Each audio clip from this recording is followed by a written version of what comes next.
History often introduces its greatest mysteries not through monuments of stone, but through the faintest traces that feel more like dreams than facts. Tartessos enters the story this way, drifting across the edge of memory like a name spoken in passing by someone who long ago disappeared. Ancient writers described it with admiration, yet never firmly placed it on a map. Later travelers searched for it, expecting towers or palaces, only to find shifting wetlands and quiet fields where nothing revealed a royal past. The absence itself became a kind of presence, inviting questions that have never settled. To approach Tartessos is to walk into a silence that feels deliberate. The more scholars looked, the more the kingdom retreated, as though it preferred to exist just beyond certainty. A few scattered artifacts surfaced, ornaments, metalwork, shards of pottery, but they spoke only in fragments, each hinting at a people skilled enough to shape beauty and wealth, yet somehow unwilling or unable to leave a permanent architectural mark.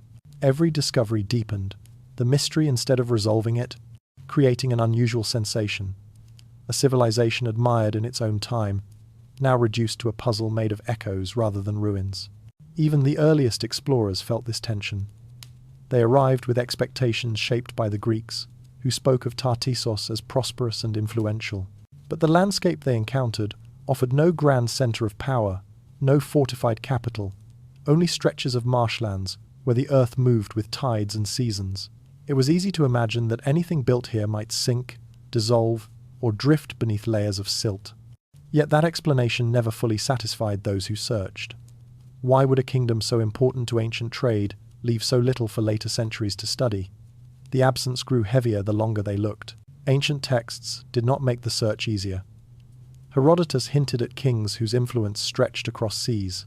Later writers described a land rich in metal, governed by rulers whose wisdom impressed even foreign sailors. Their words painted Tartessos as vibrant, alive, and impressively organized. Yet these same texts avoided clear descriptions of its location or its architectural form. They praised the kingdom without anchoring it, as if they themselves were unsure whether Tartessos was a place, a legend, or something that drifted between the two. This ambiguity opened a doorway for imagination and confusion to grow side by side. For many viewers, the mystery begins here, in the gap between admiration and obscurity. Tartessos was spoken of with respect, yet left behind almost nothing that a modern scholar can point to with certainty. It forces us to reconsider how civilizations are remembered. Some leave pyramids or vast tombs. Others exist only through scattered testimony. Tartessos belongs firmly to the latter category, making its story strangely intimate. Instead of ruins, we inherit impressions. Instead of monuments, we inherit silence.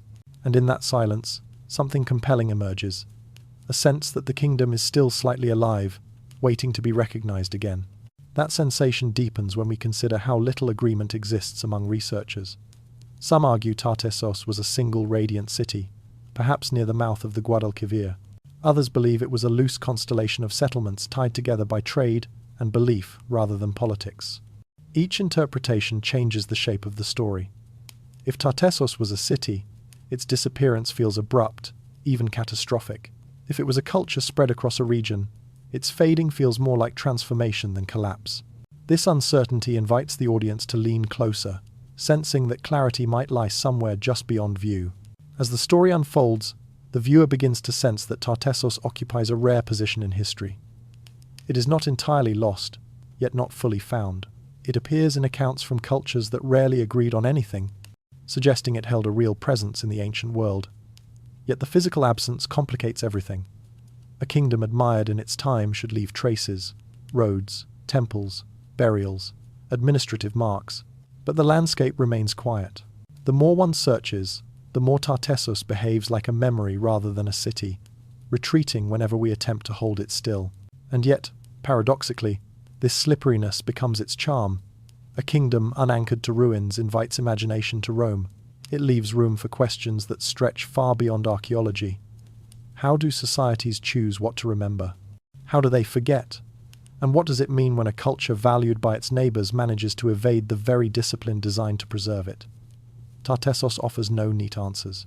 Instead, it gives the viewer a sense of drifting through a half-lit corridor, where each step feels like it might reveal something, even though the walls shift the moment we look away. In this way, Tartessos becomes less of a historical subject and more of an atmosphere. Its story floats between fact and memory, guiding the audience into a state of receptive curiosity. This makes it perfectly suited for late-night listeners who want to feel both informed and gently unsettled. As the narrative glides through shadows where cities should stand and through fields where palaces once might have risen, the audience senses a subtle promise. Somewhere ahead, the fog may thin, revealing the faint outline of something real. Until then, the journey itself becomes the story. And as we move forward, these first whispers guide us deeper. The fragments, the silences, and the contradictions become stepping stones into a larger riddle. Tartessos may not present itself through stone or inscription, but it invites us to listen differently, to follow what little remains with patience. For the next question rises naturally from this haze. Who first claimed Tartessos existed, and why did their descriptions shimmer between clarity and uncertainty? The path now turns toward those ancient witnesses, whose words carried the kingdom across time when its walls could not. And so the search begins with a quiet pulse, inviting anyone who listens to consider how a kingdom can linger in memory long after its physical presence has dissolved. The earliest descriptions of Tartessos drift toward us through the voices of ancient writers, each one offering a fragment of a landscape that seems as real as it is unreachable. Herodotus, wandering far beyond the bounds of his own world, wrote of a king named Arganthonios, whose reign stretched so long it seemed to defy human limits. He described a land so prosperous that silver flowed along its riverbanks, and sailors returned from its ports with stories of kindness, abundance, and a ruler who welcomed strangers with open hands. Yet even as he praised the place, Herodotus never anchored it firmly. He spoke of Tartessos with admiration, but not with precision, allowing it to hover somewhere between geography and legend. Strabo approached the mystery differently. Writing centuries after Herodotus, he treated Tartessos as both a physical location and an echo of something older. The river he described, once bearing the kingdom's name, had already changed course by his time, redirecting memory along with water. Strabo mentioned settlements near its mouth, but even he seemed uncertain which were remnants of Tartessos and which belonged to later cultures. His descriptions carried the tone of someone sifting through stories already half forgotten, aware that truth and embellishment had long since tangled together. Other Greek writers added their own interpretations, sometimes contradicting one another outright. One described a lively port frequented by traders from distant islands. Another envisioned Tartessos as a shining western threshold, a place that sat near the edge of the known world, touched by the last light of the setting sun. A few even hinted at sacred qualities, suggesting that the kingdom stood closer to mythic lands than to ordinary terrain. With each new account, Tartessos expanded and contracted, brightened and dimmed, becoming a shape no two observers could fully agree upon. The Phoenician records complicate the picture further. They rarely described places directly, for their writings focused on trade rather than storytelling. Yet their presence along the coasts of Iberia suggests that they knew Tartessos intimately. They built colonies, exchanged metals, and carried goods across seas where the kingdom likely commanded influence. But instead of chronicling Tartessos openly, they left only indirect traces, weights, inscriptions, and objects that hint at long relationships without explaining them. Their silence feels intentional, as though some knowledge was meant to remain exclusive to those who sailed their routes. From these scattered voices, a strange portrait emerges, one in which Tartessos appears unmistakably important, yet strangely undefined. It is rare for ancient authors to praise wealth and remarkable rulers without describing the place in firm detail. But Tartessos receives this peculiar treatment again and again, as if it belonged to a category of places that shimmered at the edge of complete understanding. It becomes clear that the ancient world saw Tartessos not merely as a location, but as a concept tied to abundance, distance, and a hint of mystery. Such contradictions do not weaken the story, they enrich it. Instead of narrowing the kingdom to a fixed point on a map, the ancient descriptions allow it to float across possibilities. One account suggests that Tartessos lay near modern Cadiz. Another imagines it deeper inland, where rivers and marshes meet. Still another insists that Tartessos stood on land now swallowed by floodplains. These variations reflect not confusion, but the storytelling habits of their era. Ancient writers often blended observation with rumour, returning from voyages with tales shaped by merchants, priests, and travellers whose motives differed wildly. The audience begins to sense that Tartessos was mysterious, even to those who lived closer to it. In an age when distant landscapes often felt enchanted simply because they were unknown, Tartessos acquired an aura of wonder. Sailors returning from its shores described a people whose customs seemed familiar yet distinct, whose rulers acted with a wisdom that impressed foreign powers, and whose wealth seemed too great to belong to a single region. These descriptions cast Tartessos as a place where ordinary rules felt softened, where the boundary between real and imagined blurred gently, like a horizon seen through rising heat. That ease of blending made Tartessos unusually vulnerable to myth. When a kingdom is known more for the feeling it evokes than for the structures it builds, memory has room to reshape it. Over time, writers added their own tones and interpretations, layering new meanings atop older ones, until the edges softened into ambiguity. What survives today is not a unified account, but a mosaic composed of admiration, confusion, and fascination. Tartessos becomes less a fixed civilization and more a shifting story passed between cultures who never fully understood it. This ambiguity has a curious effect on anyone who approaches the mystery now. Rather than discouraging exploration, it invites deeper attention. Each description becomes a doorway, each contradiction a clue. The listener begins to lean in, drawn by the possibility that truth lies hidden behind these overlapping accounts. The fragmentary nature of the sources feels intentional, as if Tartessos was always meant to be encountered in whispers rather than declarations. The kingdom's elusiveness becomes a feature, not a flaw, shaping an atmosphere where discovery feels as gentle as it is uncertain. Slowly, the question takes root. How can so many writers speak of a place with admiration, yet leave it floating in ambiguity? How can descriptions feel both confident and unsure, vivid and incomplete? Tartessos seems to inhabit a space between fact and myth, a realm where memory and imagination share equal weight. That duality sets the tone for everything that follows. It prepares the viewer to question not only what happened to Tartessos, but why its story was preserved in such a peculiar form. As these ancient voices echo across centuries, the listener feels their pull. The contradictions no longer frustrate, they create an atmosphere of quiet intrigue. Tartessos becomes a riddle carried by those who described it, a puzzle assembled not from stones but from language. And from these scattered lines, a new question rises, one that guides the transition to what comes next. If the writers could not agree on the kingdom they witnessed, what does the land itself reveal? For now, the words remain suspended like mist, inviting us forward toward the terrain that shaped Tartessos' fate, where rivers shifted, marshes expanded, and the earth itself may have played a role in concealing a kingdom whispered across time. To understand Tartessos, the story must shift from ancient voices to the land itself, for the landscape of southern Spain holds a memory longer than any written record. The Guadalquivir, calm and unassuming today, once carved a different path across the region. Its waters braided through fertile plains, flooded in unpredictable cycles, and carried silt from distant mountains toward a coast far different from the shoreline we see now. The land was constantly reshaped by tide, storm, and shifting sediment. A living canvas where entire settlements could rise, flourish, and then slip beneath layers of earth without leaving a trace above the surface. It is here, amid these transformations, that Tartessos is often imagined to have stood. The ancient delta of the Guadalquivir would have been broader, more open to the sea, and lined with natural harbours ideal for trade. Yet such advantages came with quiet dangers.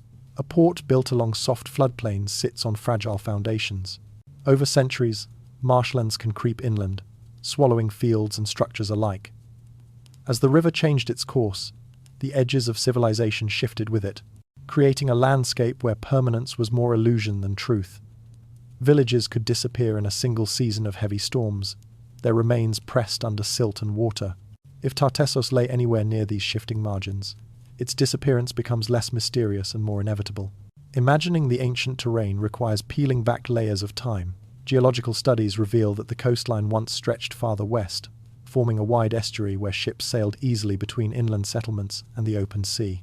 Today, much of that estuary lies buried beneath rice paddies, marshes, and protected wetlands. Sediment carried downstream for millennia thickened these waters until they hardened into plains. What was once a maritime landscape gradually turned into a quiet inland world, unassuming and still. Beneath that stillness, may lie entire chapters of forgotten societies. Across Europe and the Mediterranean, such transformations are not rare. Bronze Age towns along the Adriatic vanished under rising tides. Sections of ancient Greece collapsed into coastal basins. Even near the Strait of Gibraltar, settlements known to early traders slipped beneath expanding marshes. In this broader context, Tartessos no longer feels like an anomaly. It becomes part of a larger pattern: civilizations built near water, drawn by its promise, ultimately claimed by its shifting nature. The land is not a passive stage. It is a participant in history, erasing old worlds as quietly as it once supported them. As the narration drifts deeper into the region's past, the viewer begins to sense how subtle and relentless these geological changes were. Imagine standing on the shore 3,000 years ago, watching ships depart from wooden quays. Over generations, storms bring sand and silt that slowly fill the harbour, turning ships' routes into shallow channels. Families move inland, seeking higher ground. After centuries, the bustling port becomes a line of uneven earth beneath a blanket of reeds, then disappears entirely beneath waterlogged soil. Centuries later, a traveller sees only a flat wetland, unaware that life once flourished beneath that unbroken horizon. This gradual burial creates a strange feeling, one of loss, softened by time. The land did not destroy Tartessos violently. It simply continued its slow rhythm, folding each settlement into its changing shape. Marshlands act like a second skin, smoothing over traces of human presence. Rivers become storytellers in their own way, carrying memories downstream and depositing them layer by layer. Archaeologists today dig into these sediments, like readers turning the pages of a forgotten book, uncovering hints of docks, pottery, and ancient pathways. Yet none of these findings are complete. Each clue feels more like a whisper than a revelation. Modern technology sharpens these whispers. Geological surveys use ground-penetrating instruments to map what lies beneath the marshes. Some scans reveal geometric patterns that resemble foundations, ancient walls, or the outlines of harbours that no longer touch the sea. Other studies show Paleochannel's old river routes now hidden under fields, suggesting that ancient Tartessos, if it existed here, may be concealed beneath layers thick enough to hide entire city blocks. These possibilities stir both excitement and caution. They speak not of a dramatic collapse, but of a kingdom absorbed gradually into the land that once sustained it. The atmosphere around the Guadalquivir has a dreamlike quality. Mist hangs over the wetlands in early morning, blurring the boundaries between water and soil. Birds glide low over reeds that sway like quiet sentinels guarding the secrets beneath. The air feels old, as though it carries memories from centuries before written history. For a viewer listening late at night, this landscape becomes easy to imagine a world where past and present blur softly, where vanished cities rest beneath still waters, waiting for the thin veil of time to lift just enough for their outlines to appear. This approach shifts the mystery of Tartessos from improbability to possibility. A kingdom built in a landscape so fluid could have thrived for generations, then vanished without leaving ruins above ground. Wooden structures would decay, roads would sink, and the elements would wrap over everything with the patience only nature possesses. In such an environment, absence is not surprising, it is expected. This realization brings a quiet sense of clarity, inviting the listener to consider that Tartessos might still exist, not in crumbled stone, but in buried layers, preserved by centuries of sediment. Yet this understanding also deepens the mystery. If Tartessos lies beneath these marshes, how much of it remains intact?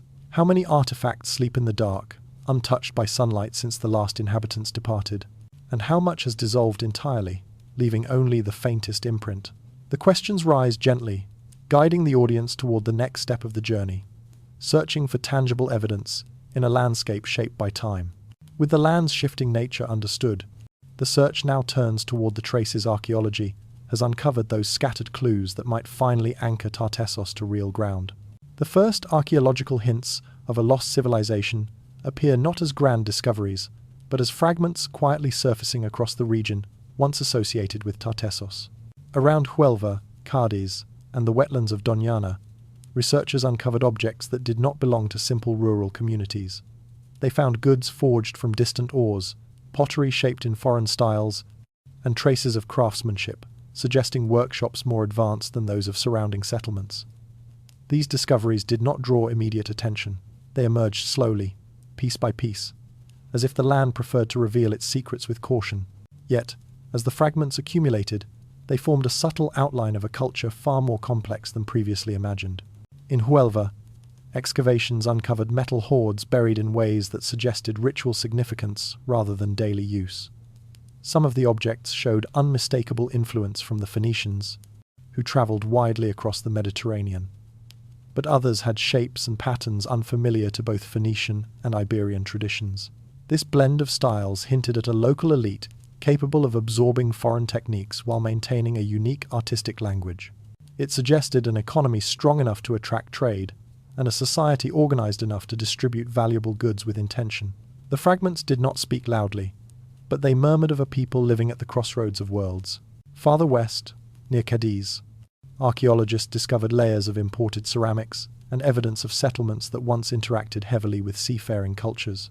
These findings aligned with ancient claims that Tartessos thrived in a region touched by maritime trade. But again, nothing revealed a capital or a central seat of power. Instead, the evidence appeared scattered, as though segments of a larger story had been rearranged by time. The viewer senses the tension here.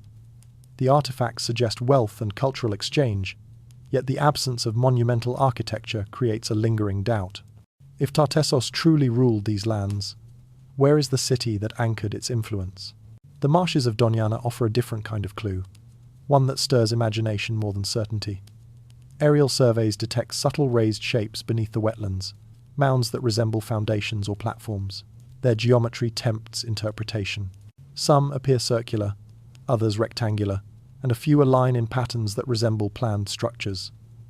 These shapes might be natural formations, yet their regularity seems intentional. Scientists debate their meaning, studying them with caution, aware that patterns seen from above can deceive. Still, the possibility that these are remnants of harbours or ancient districts lingers in the mind, refusing to dissolve. Geophysical scans add another layer of intrigue.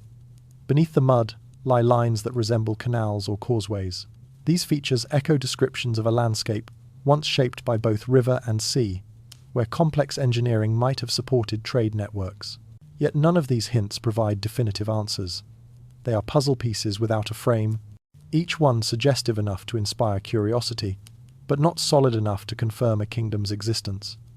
This uncertainty becomes part of the story, giving the audience a sense of momentum without resolution. The clues feel like whispers rising through the earth. Metalwork found across the region deepens the mystery. Some items bear decorative patterns unlike anything attributed to neighboring peoples. Gold and silver pieces reveal techniques requiring skill and coordination, implying that artisans worked within a structured environment. Such craftsmanship does not arise in isolation. It requires networks, miners, traders, smiths, and leaders who valued the objects enough to commission them.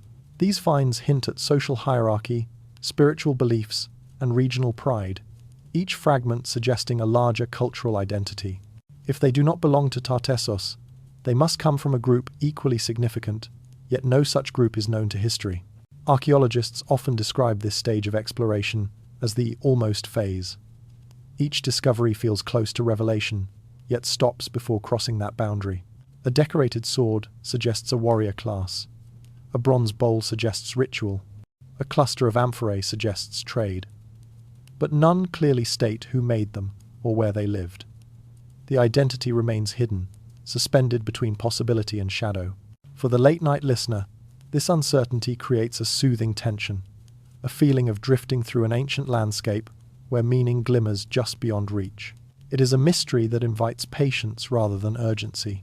As researchers sift through layers of earth, they also sift through layers of interpretation. Some scholars argue these discoveries point directly to Tartessos, a culture wealthy, cosmopolitan, and deeply connected to Mediterranean commerce. Others caution against quick conclusions, noting that influence and exchange can blur cultural boundaries. The artifacts prove activity and sophistication, but not necessarily the existence of a single centralized kingdom. Still, the density of finds across this region, combined with ancient accounts, makes the idea difficult to dismiss. Something significant happened here. Something organized enough to leave a cultural footprint without leaving a capital behind. This is where the emotional tension intensifies. The viewer senses that Tartessos is no longer a purely mythic concept. The clues are too consistent, too organized, too rich to ignore. And yet, the evidence remains stubbornly incomplete. There is no clear monument, no carved inscription, no unmistakable seal declaring a city's name. Instead, the land offers suggestions, objects shaped by human intention, but stripped of context by centuries of geological drift. The marshes protect their secrets with soft, patient silence. Researchers continue to examine the region with modern tools. Each new scan, each excavation, each laboratory test feels like a small lantern carried into a vast, forgotten corridor. Some discoveries renew hope, others complicate the narrative further. But taken together, they suggest that Tartessos may not be imaginary. Instead, it may be a story waiting for the right fragment to fall into place, the piece that transforms suggestion into certainty. Until that happens, the clues remain suspended between what is known and what might be. These first traces guide the viewer toward the next step in the journey. If the land offers hints and the artifacts whisper of a sophisticated culture, then the question shifts from, did Tartessos exist? To what was Tartessos? And why does its identity remain so elusive? The answers lie not only in the soil, but also in the interpretations shaped by modern scholars who debate its meaning and legacy. And so the narrative moves from evidence into theory, where competing visions of Tartessos reveal why the kingdom continues to inspire fascination. To imagine the Tartessians is to step into a room where the light never fully settles. Their voices are lost, their buildings gone, their inscriptions scarce, yet their presence lingers in objects shaped by hands that once moved with intention. We know them not through statues or recorded deeds, but through fragments scattered across the land. Metal ingots marked with unfamiliar patterns, pottery carrying hints of distant techniques, and burial goods arranged with care. These remnants form a delicate silhouette of a culture that thrived in a world where memory depended on fragile materials. What survives is only the outline, but even an outline can reveal the rhythm of a vanished life. The Tartessians appear to have been a hybrid people, positioned where the Atlantic met the Mediterranean, and where local customs intertwined with foreign influence. They lived in a region visited by Phoenician traders, who brought goods, technologies, and beliefs from across the sea. The Tartessians absorbed these influences easily, blending them with Iberian traditions to create a culture that felt both familiar and distinct. Their artifacts suggest a society comfortable with exchange, eager to borrow and transform rather than resist the arrival of outsiders. This ability to adapt may have shaped much of their identity, even if the details slipped away over time. Metalwork provides some of the clearest glimpses of their world.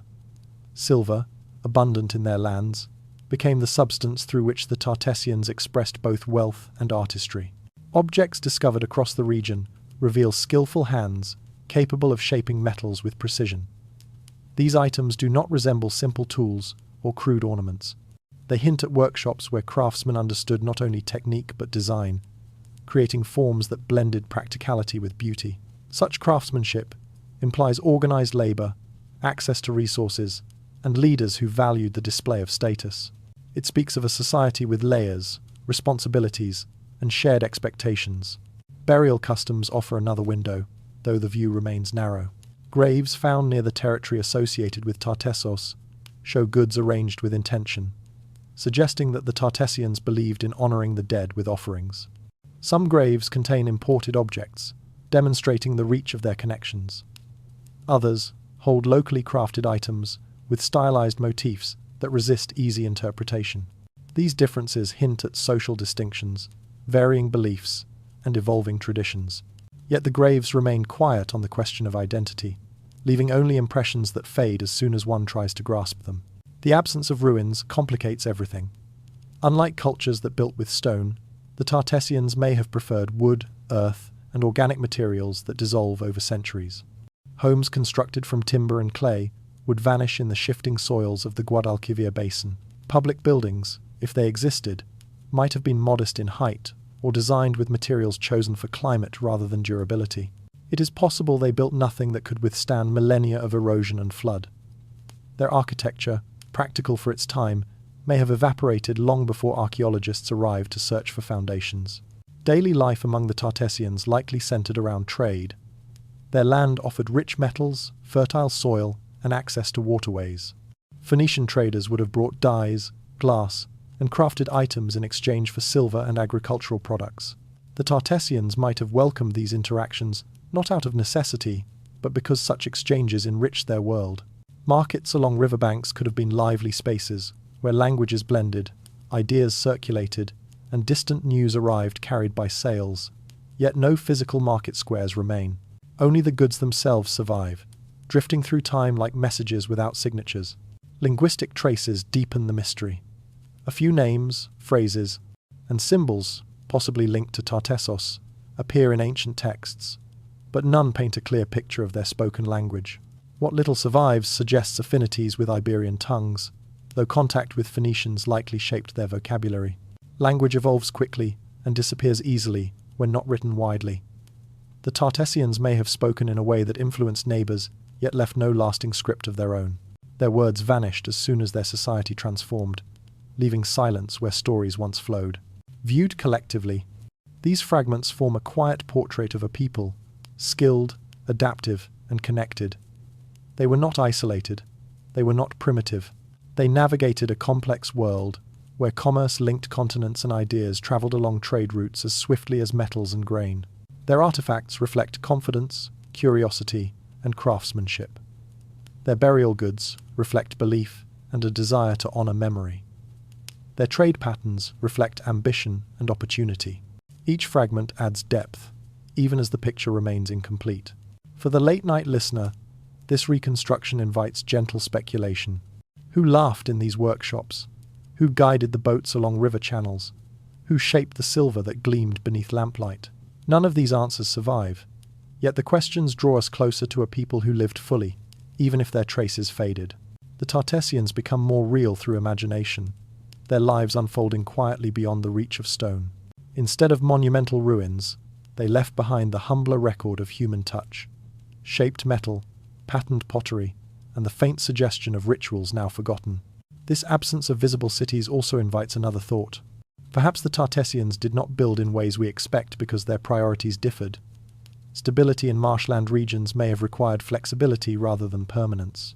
Materials easy to adjust or rebuild might have been more practical than stone structures vulnerable to shifting earth. If so, their world was one of movement and adaptation, a culture shaped by rivers that changed course and wetlands that transformed with the seasons. In such a landscape, permanence was not a goal. Continuity came through practice, not architecture. As this portrait takes form, the emotional connection deepens. These people lived, crafted, traded, mourned, celebrated, and adapted. They existed not as a myth, but as a society whose rhythms echoed across the region, long before their names slipped into obscurity. We may never see their faces, but their fingerprints remain pressed into the artifacts they left behind, faint yet undeniable. With these impressions gathered, the path forward grows clearer. To understand the Tartessians fully, we must explore the alliances and relationships that shaped their rise. For no culture develops in isolation, and the forces that helped them flourish may also have played a part in their disappearance. When the Phoenicians first sailed westward, they were not searching for kingdoms to conquer, but for metals to sustain their expanding trade networks. Their ships moved along the Mediterranean with quiet confidence, carrying technologies, writing systems, and economic structures that reshaped every coast they touched. When they reached the shores of Iberia, they found not wilderness, but opportunity, a region rich in silver and copper, and communities willing to trade. Among those communities, none proved more significant than the people later linked to Tartessos. What began as an exchange of goods slowly grew into a relationship that influenced both cultures in ways neither could fully control. The Phoenicians brought skills that had matured over centuries. Their craftsmen understood advanced smelting techniques. Their merchants carried standardized weights, enabling trade on a scale new to the Western lands. Their scribes introduced writing that recorded contracts, inventories, and treaties. For the Tartessians, this influx of knowledge would have been transformative. A society already skilled in metalwork could refine its processes, increase its output, and distribute its wealth with greater precision. In this early stage, the partnership appeared mutually beneficial.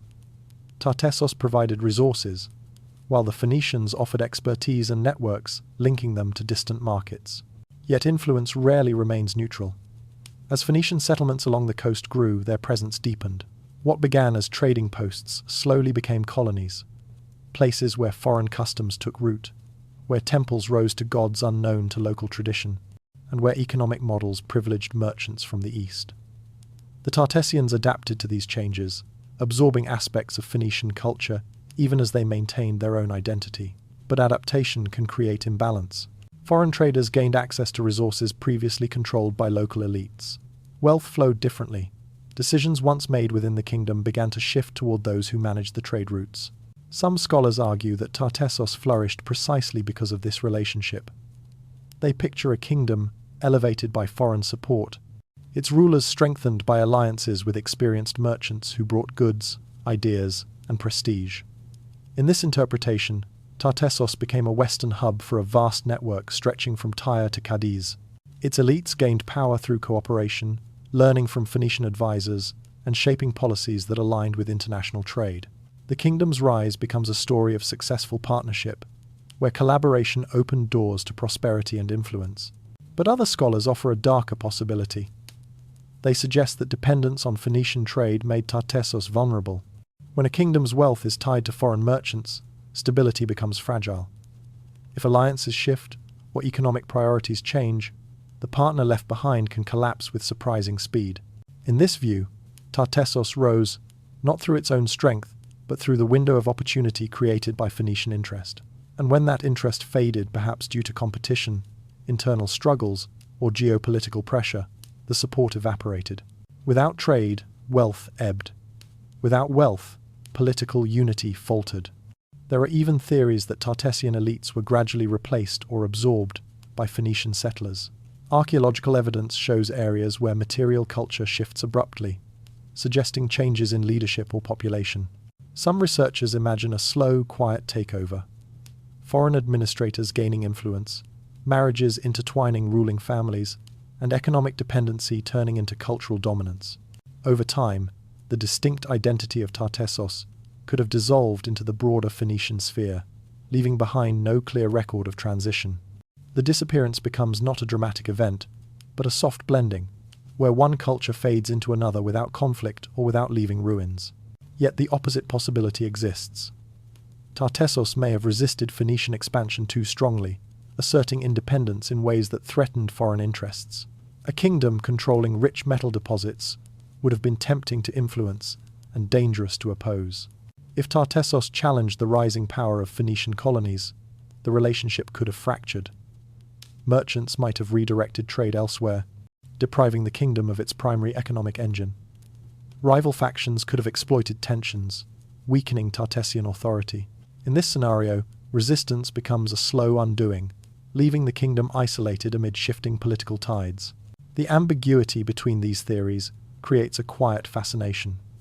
Each interpretation relies on the same evidence: trade, goods, settlement patterns, changing pottery styles, yet each shapes a different story. None can be proven fully. The viewer senses how fragile historical narratives become when written only from fragments. The relationship between Tartessos and the Phoenicians feels like a negotiation carried out in shadows, where power moved not through war, but through influence, wealth, and expectation. Diplomacy in the ancient world often unfolded without clear records. Agreements were spoken, not written. Alliances held only as long as they benefited both sides. When conditions changed, partnerships dissolved quietly. Tartessos may have lived through this cycle, rising with the tide of Phoenician support and declining when that tide receded. Trade shaped their world, influence shaped their identity. And when those influences shifted, the kingdom may have struggled to define itself without the foreign structures it once depended upon. This delicate balance invites a deeper question. What happens when a kingdom becomes too valuable to outsiders? Wealth attracts attention. Resources invite competition. A prosperous partner can quickly become a prize. In the case of Tartessos, its mineral wealth may have drawn more than traders. It may have drawn strategies. Foreign colonies expanding along the coast would have competed for access to mines and trade routes. Tartessos, positioned between inland resources and coastal markets, might have been pressured from both directions, caught in a struggle it could not fully control. The disappearance of Tartessos, then, may not lie solely in environmental shifts or the passage of time. It may also rest in political currents woven through ancient commerce. The partnership that once elevated the kingdom might have reshaped its destiny, binding its fortunes to a world that moved faster than it could adapt. When the Phoenicians faced their own pressures from rival powers, their priorities changed. And when they changed, Tartessos may have been left standing on unstable ground, deprived of the connections it once relied upon. As we step away from this intricate web of influence, one truth becomes clear. Tartessos did not exist in isolation. Its rise and fall cannot be understood without recognizing the foreign hands that touched its shores. With this understanding, the story now shifts to the force at the heart of the kingdom's identity, its wealth. The next chapter explores the resource that shaped Tartessos' destiny and perhaps marked it for disappearance. Long before Tartessos became a whisper in ancient texts, it was known for something far more tangible, the astonishing wealth hidden beneath its soil. Southern Iberia rests upon one of the richest mineral belts in Europe, a region where silver, copper, and other metals lie in veins thick enough to change the destiny of any culture that learned how to reach them. Greek writers described the abundance with awe, claiming that silver could be gathered straight from the riverbeds, as if the land itself wished to reveal its riches. Whether these tales were exaggerated or not, they reveal how ancient observers perceived the region, a place overflowing with resources capable of elevating entire societies to prominence. For the people later associated with Tartessos, these metals were more than commodities. They were the foundation upon which their interactions with the broader Mediterranean world were built.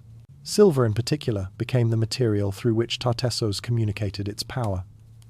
Traders arriving from distant regions sought ingots, jewelry, ceremonial pieces, and tools crafted with an understanding that surpassed what many surrounding cultures could produce.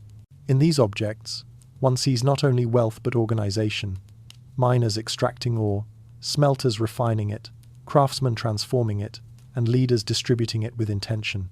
Archaeological evidence near the Rio Tinto mines reveals the scale of these operations. Ancient slag heaps stretch across landscapes like dark reminders of an industry that thrived for centuries. Tools found nearby indicate systems of labor that required coordination, quarries opened deliberately, furnaces built with precision, and transport routes maintained to move heavy loads toward the coast. Even though direct evidence linking Tartessos to these exact mines remains incomplete, the proximity and timing strongly suggest their involvement. A kingdom positioned near such riches could not have ignored them. Instead, it likely shaped its identity around them. The craftsmanship attributed to Tartessos reinforces this idea. Objects unearthed across southwestern Iberia reveal techniques that echo both local traditions and foreign influences. Some pieces show Phoenician inspiration in their symmetry and detailing, while others bear motifs unique to the region. These artifacts reflect a society comfortable in its mastery of metal, capable of creating items that traveled far beyond their origin. They also hint at social stratification. Such finely worked materials would have belonged to elites, priests, or leaders who understood the symbolic power of precious metals. Silver, in many ancient cultures, was more than currency. It represented purity, moonlight, divine favor, and the shimmering edge between earthly and celestial realms. For Tartessos, silver may have held similar meanings, merging practical value with spiritual significance. Greek writers often connected the kingdom with the river that shared its name, suggesting a place where natural wealth flowed visibly through the landscape. Whether literal or symbolic, this connection shaped how outsiders viewed Tartessos, a land where prosperity rose from the earth itself. This reputation drew attention. Ships from the Mediterranean approached its shores not just to trade, but to secure long-term relationships. Phoenician merchants sought reliable access to Tartessos' metals, forming bonds that influenced politics as much as economics. Greek colonies, when they arrived later, hoped to establish their own channels of exchange. Even inland tribes may have been drawn into Tartessos' orbit, supplying labor or resources in exchange for metalwork and goods from distant lands. The kingdom became a nexus, where material wealth forged alliances and encouraged movement. But wealth can be both blessing and burden. The more desirable a resource becomes, the more pressure it attracts. For Tartessos, silver may have acted as a magnet, pulling foreign powers closer until cooperation blurred into dependency. Control of the mines and access to their output would have been essential. Any disruption, whether from internal conflict, environmental change, or shifting trade priorities, could weaken the entire system. The kingdom's prosperity while impressive, rested on foundations that could shift without warning. Some scholars speculate that competition for these metals contributed to Tartessos' eventual decline. Phoenician colonies along the coast gained strength over time, establishing their own mining routes and reducing reliance on Tartessian networks. If foreign traders secured easier access to ore deposits, Tartessos' role as intermediary might have diminished. Wealth that once flowed through its ports could have diverted elsewhere, leaving the kingdom excluded from the very system it helped build. Economic shifts often ripple through societies slowly, but the consequences can be profound. Another possibility lies in overexploitation. Mines worked intensively for centuries, eventually empty or become too difficult to extract from with available technology. If Tartessos faced diminishing returns from its mineral sources, the kingdom's economic base may have weakened just as foreign powers increased their influence. Without its defining resource, Tartessos would have struggled to maintain alliances, status, and internal cohesion. A society built on abundance often faces its greatest challenges when abundance fades. Yet despite these pressures, the legacy of Tartessian metalwork remains enduring. Even stripped of its context, the silver crafted during this era still speaks of a civilization that understood beauty, technique, and symbolic weight. Each curve and engraving reflects decisions made by artisans whose names are long forgotten, but whose work survives in fragments that now sit in museums or protected collections. These artifacts give form to a kingdom otherwise lost, hinting at the aesthetic world of its people and the pride they took in their craft. In this way, the treasure beneath the soil becomes a thread running through Tartessos' entire story. From its rise to its uncertain end, silver shaped its relationships, its identity, and its reputation across the ancient world. It offered opportunity while inviting danger, raising the question of whether the kingdom's greatest blessing also held the seeds of its disappearance. What if the wealth that lifted Tartessos into history is the same force that eventually erased it? As this question lingers, the narrative prepares to shift toward a more symbolic layer of the kingdom's world. For wealth alone does not define a culture. Belief systems, rituals, and sacred landscapes shape how people understand the forces that sustain them. And in Tartessos, the river that carried their silver likely carried something deeper as well. The next section follows this thread, exploring how spiritual meaning intertwined with material prosperity. Long before silver became a commodity, measured, weighed, and traded, it carried meanings far older than economics. Many ancient cultures saw metal as a substance borrowed from the gods, something drawn from the hidden depths of the earth where divine forces were believed to dwell. For the people linked to Tartessos, this idea may have shaped not only their economy but their worldview. The land around them held veins of shimmering ore, and the river that wound through their territory carried sediment glinting with metallic traces. In such a place, wealth and spirituality could easily become inseparable, each reinforcing the significance of the other. The river, often associated with Tartessos, known today as the Guadalquivir, may once have been revered as more than a geographical feature. Ancient writers hinted at this indirectly, describing the region with language that blurred boundaries between landscape and divinity.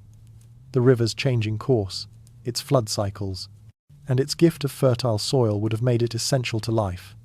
Yet its ability to uncover or conceal mineral deposits could have given it a deeper aura. To live near such a river was to witness a force that shaped destiny quietly, shifting paths without warning and altering the fortunes of those who depended upon it. Archaeological discoveries near former river channels support the idea that rituals occurred along its banks. Ceremonial deposits, objects intentionally placed, rather than lost, suggest acts of offering. Some items were crafted from precious metals, while others bore marks indicating symbolic use rather than practical function. These artifacts hint at moments when people gathered to honor unseen powers, perhaps asking the river for protection, abundance, or guidance. Such offerings often occur in societies that see the natural world as intertwined with human fate, where spiritual forces are not distant but present in every landscape feature. If the Tartessians linked their prosperity to their river, the connection would have shaped how they understood their success and how they interpreted moments of hardship. The mines gave them wealth, but rivers provided access, transport, and a sense of sacred balance. The metal that flowed through their hands came from a place hidden beneath mountains and extracted through skill and risk. To many ancient communities, descending into the earth was an act that required spiritual permission. Emerging with silver could be seen as accepting a gift that carried obligations. Prosperity required respect for the forces that allowed it. This sacred geography extended beyond rivers into hills and valleys. The mines themselves may have been honored or feared. Some cultures believed the earth was alive, capable of giving and withholding resources depending on the behavior of its inhabitants. In this context, metalworking becomes more than craft. It becomes ritual. To melt ore is to transform a substance touched by divinity, shifting it from one state to another. The heat, the fire, the change, all carry symbolic meaning. The Tartessians, familiar with metal from childhood, might have seen each transformation as part of a larger cosmic order. Such a worldview helps explain why Tartessos occupies a liminal space in ancient texts. Writers spoke of it as both a physical kingdom and a place tinged with myth. Its wealth was real, yet described in terms that suggested wonder. Its river was tangible, yet framed as though it belonged partly to an older, more mysterious realm. When cultures integrate spirituality deeply into their environment, outsiders often interpret their beliefs as legends, blending fact with reverence. The Greeks, hearing stories of a river that ran with silver, may have transformed economic truth into poetic imagery, capturing the atmosphere but blurring the details. This blending complicates modern research. Archaeologists search for cities, temples, and administrative centers, expecting structures that reflect political organization. But if Tartessos saw its sacred spaces in natural settings rather than built ones, then many of its spiritual practices might leave little trace. A ritual performed beside a river does not always create a ruin. Offerings cast into water vanish beneath sediment. Wooden structures rot, earthen altars erode. What remains is subtle displaced soil, unusual concentrations of minerals, or artifacts recovered far from everyday living spaces. These traces whisper rather than declare, requiring patience to interpret. The sacred identity of the landscape may also have shaped how the kingdom understood its boundaries. Rather than fixed borders, Tartessos might have defined itself through natural features that carried meaning. The river marked the heart of its world. The mines provided sustenance. The marshlands formed a shifting threshold. To outsiders, these places looked like geography. To those who lived there, they may have represented spiritual touchpoints that defined belonging. A kingdom rooted in sacred geography leaves behind a different kind of memory, one carried through storytelling rather than architecture. As the audience imagines this world, the emotional connection deepens. The people of Tartessos do not appear as distant abstractions, but as humans who saw power in the natural forces surrounding them. Their rituals, now lost, feel almost tangible when aligned with surviving objects. A bronze bowl found near an ancient shoreline becomes a symbol rather than a simple container.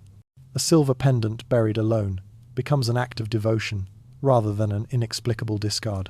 Through such interpretations, the viewer senses a culture that experienced its environment intimately, blending practicality with reverence.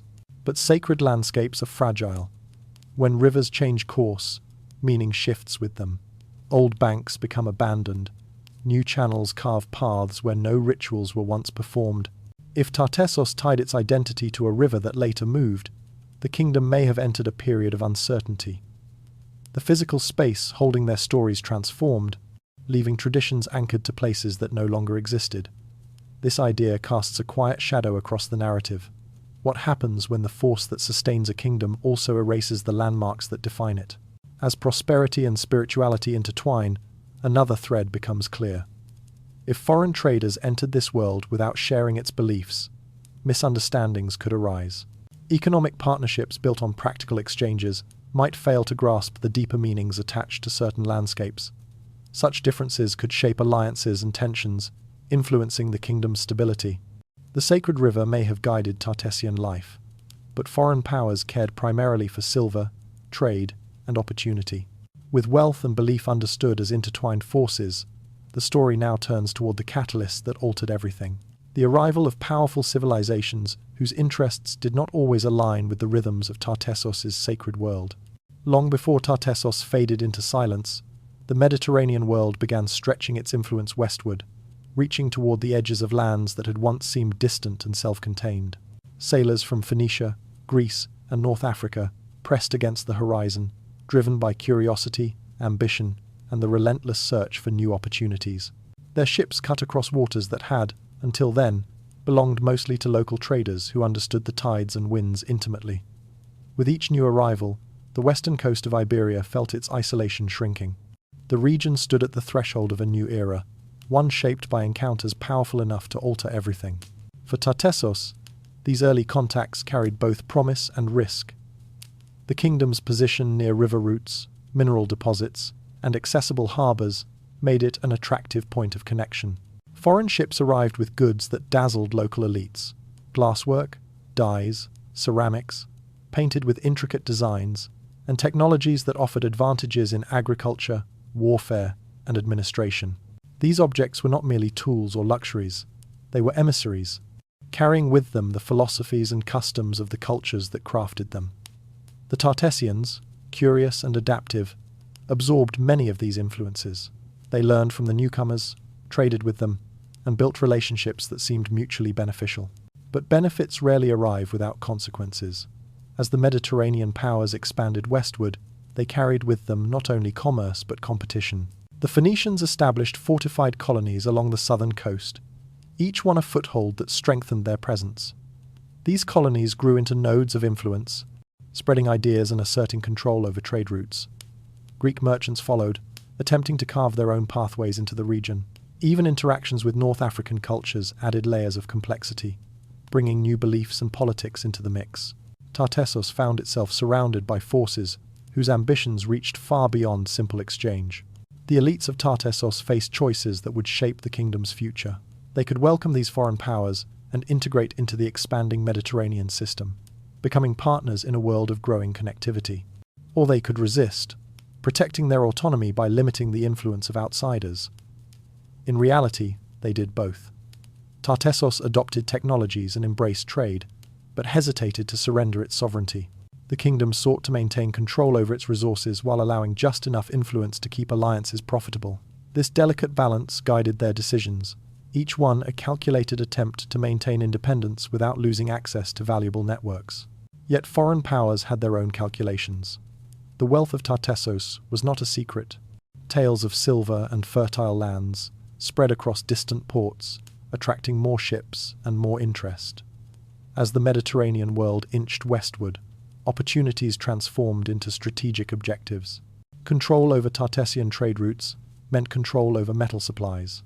Influence over Tartessian elites meant influence over the flow of goods to rival markets. The kingdom's prosperity, once a gift, now became a source of pressure. The atmosphere around Tartessos changed. What had begun as a peaceful meeting of cultures evolved into a subtle contest. The presence of foreign settlements signaled long-term intentions. Roads and warehouses built near the coast became more than infrastructure. They became symbols of belonging, markers that signaled where power was accumulating. Tartessian leaders likely saw these developments with a mixture of admiration and unease. Cooperation was still possible, but the terms were shifting. Foreign merchants became foreign settlers, and foreign settlers became foreign administrators. The kingdom's autonomy slowly bent beneath the weight of expanding interests. Amid these rising tensions, Tartessos still thrived. Its markets bustled with activity. Its craftsmen shaped metal into forms that travelled across seas. Foreign visitors continued to marvel at the kingdom's wealth and hospitality. But beneath this prosperity, the ground was moving. Each new alliance changed the political landscape. Each new rivalry forced Tartessian leaders to reconsider old strategies. The kingdom, once secure in its control of resources, now had to navigate a world where outside forces competed for influence within its borders. Some scholars suggest that Tartessos tried to play these powers against one another, using diplomacy to maintain balance.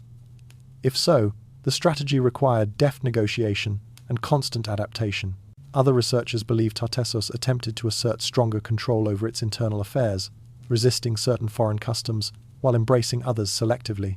These interpretations differ, but they share a common thread. Tartessos existed in a space where opportunity and threat blurred constantly.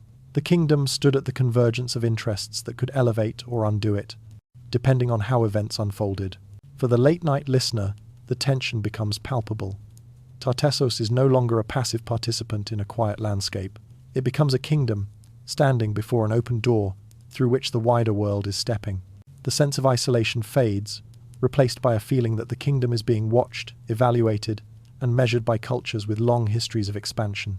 The horizon widens, but the widening comes with a cost. Ancient diplomacy becomes a silent battlefield, where decisions made in council halls ripple through generations. The growing Mediterranean presence did not announce itself with sudden conquest. It arrived gradually, through trade agreements, mutual interests, and shared benefits. But its long-term impact was profound. Tartessos gained allies and markets, yet also inherited complications it could not fully control. Foreign settlements grew stronger, regional dynamics shifted. The kingdom's leaders found themselves walking a narrow path between collaboration and vulnerability. In such an environment, even small errors could have consequences that reached far beyond the moment in which they were made. As we leave this chapter, one truth becomes clear. Tartessos did not stand untouched on the edge of the known world. It was pulled into a complex network of relationships that shaped its fate quietly and steadily. The Mediterranean did not merely discover Tartessos. It surrounded it, influenced it, and perhaps consumed it in ways the kingdom could not anticipate. From these external pressures, the narrative now turns inward to the political decisions Tartessos made as the world pressed closer. Long before Tartessos vanished from written memory, decisions were being made in quiet rooms. Decisions that carried no sense of urgency at the time, yet slowly shifted the foundations of the kingdom. With so few surviving records, historians rely on the subtle traces left behind. Settlement patterns that thinned unexpectedly, trade networks that changed direction, pottery styles that evolved too abruptly, and layers of soil, revealing sudden breaks in continuity. These clues do not point to a single catastrophic event. Instead, they suggest something more delicate and more human, an accumulation of choices that gradually altered the kingdom's trajectory until the path back to stability disappeared. Leaders of Tartessos likely faced pressures from every direction. Wealth attracted attention, and attention brought complications. As foreign colonies expanded along the coast, the elites within Tartessos would have needed to decide how deeply to engage with them. Some may have seen the Phoenicians as partners whose knowledge and connections could secure long-term prosperity. Others may have viewed them warily, recognizing how influence could evolve into dependence. These opposing viewpoints could have sparked debates within royal courts or merchant councils, creating factions whose visions for the kingdom were fundamentally incompatible. Succession may have compounded the strain. When leadership transitions occur smoothly, societies move forward with confidence. But if a ruler left no clear heir, or if competing claims emerged, internal disputes could have weakened Tartessos at a moment when unity was essential. Archaeological hints, changes in burial customs, shifts in elite housing areas, or reorganization of administrative zones suggest periods of reorientation that might reflect political turbulence. The kingdom may have tried to balance tradition and adaptation, but even small misalignments within leadership circles can ripple outward, affecting stability in ways impossible to measure directly. Economic decisions also played a role. Metal wealth fueled Tartessos, but resource extraction is never infinite. If ore deposits became harder to reach, or if competing colonies secured their own supply routes, the economic foundation of the kingdom might have begun to wobble. Decisions made by merchants whether to invest in new mining operations, redirect trade, or prioritize certain partners could have created waves of imbalance. A single lost trade season might not be alarming, but repeated disruptions could shake confidence among workers, artisans, and elites whose livelihoods depended on predictable flows of material and commerce. Cultural identity, too, may have fractured quietly. As Phoenician beliefs, technologies, and customs blended with Iberian traditions, tensions may have emerged. Traditionalists might have sought to preserve ancestral ways, while pro-Phoenician groups advocated for deeper integration with foreign powers. Such differences need not spark war to destabilize a culture. A series of small disputes, each one seemingly manageable, can gradually erode cohesion. Villages aligned with one faction might drift apart from those aligned with another. Rituals might change in ways that felt unsettling to those who valued continuity. Even language could shift, carrying clues of a society negotiating between old and new. These silent tensions create a picture of a kingdom trying to navigate complexity without realizing how fragile its balance had become. The decisions themselves may have seemed reasonable.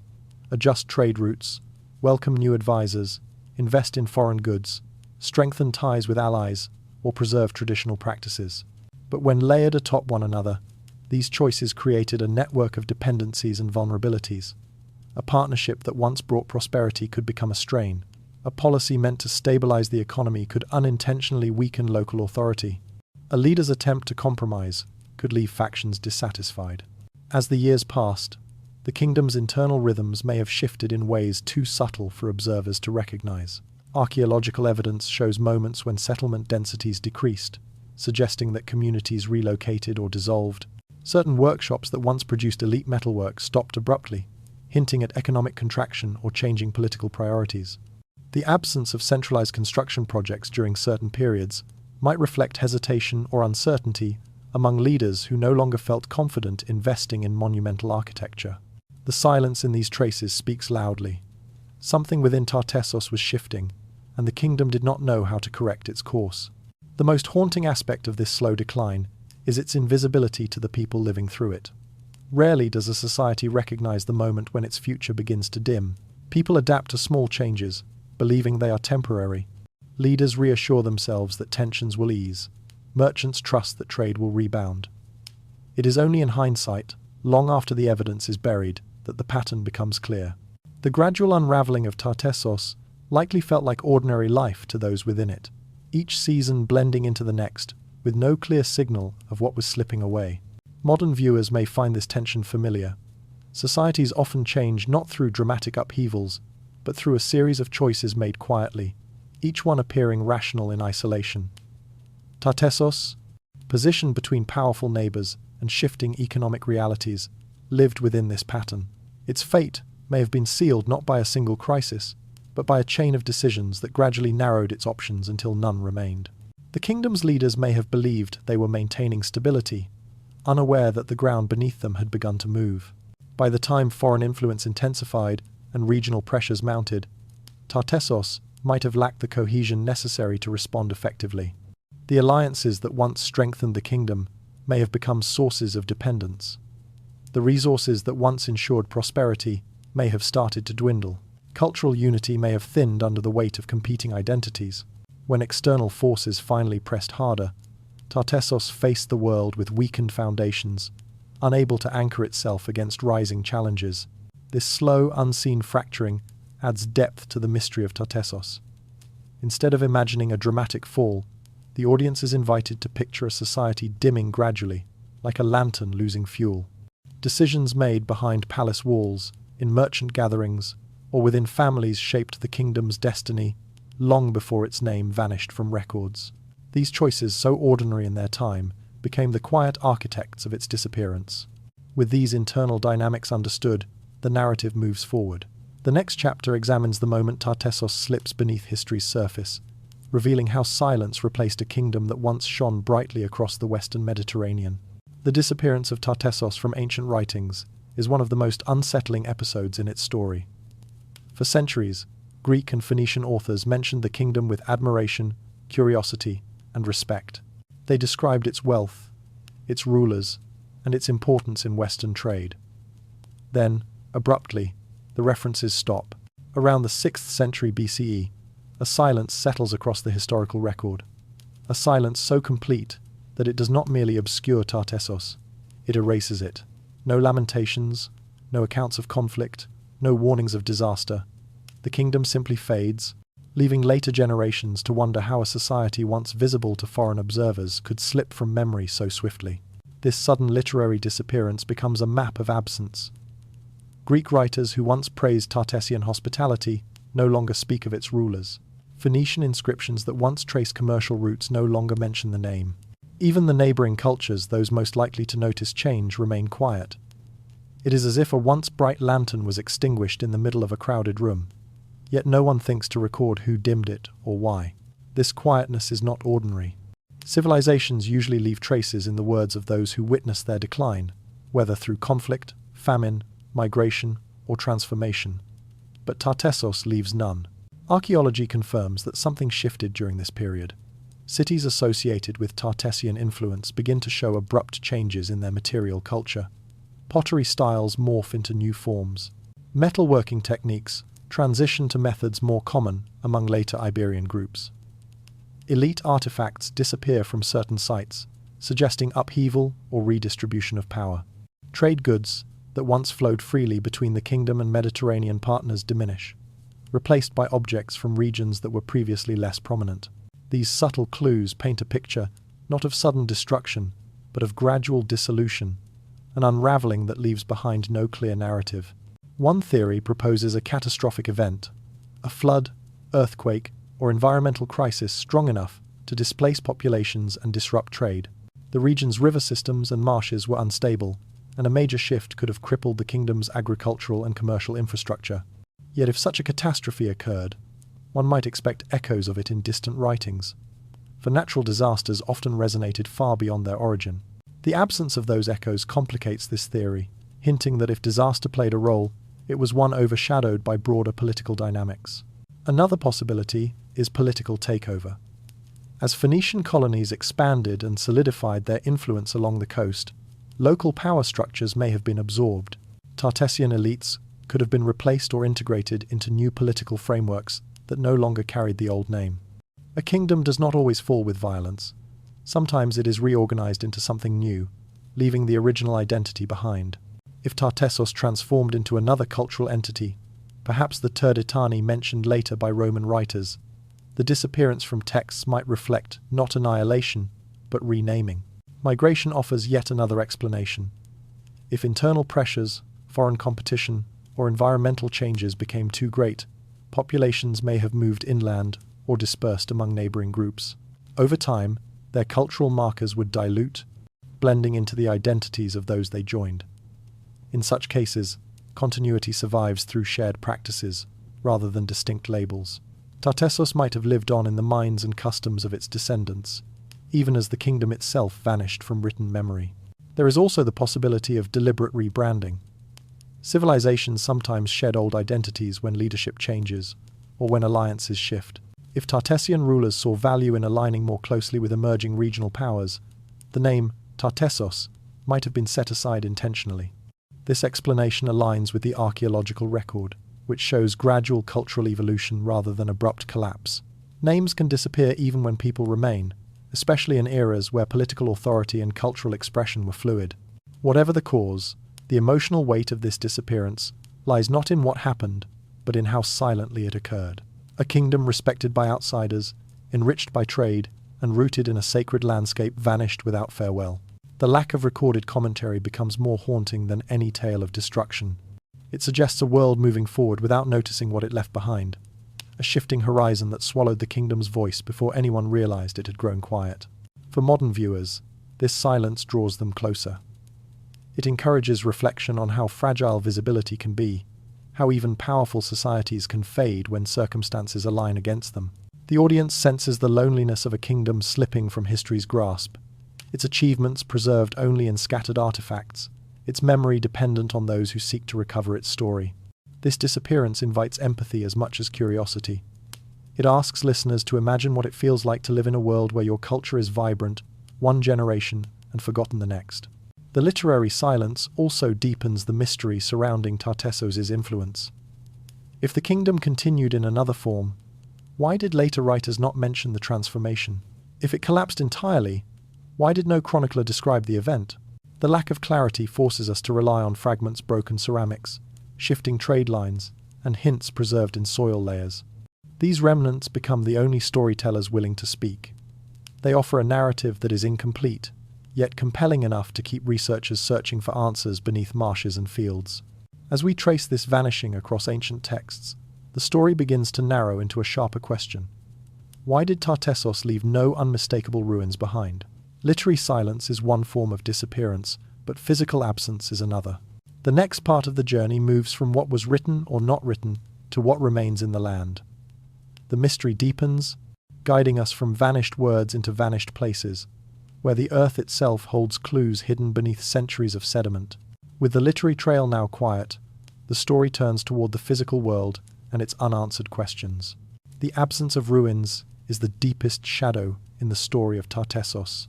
Most ancient kingdoms leave something behind: fortified walls, ceremonial platforms, foundations beneath later cities, or at least scattered stones tracing the outline of vanished streets. But Tartessos left no clear architectural signature. No palace has been unearthed, no temple uncovered, no urban layout confirmed. For a culture admired by outsiders and enriched by metal, this void feels almost impossible.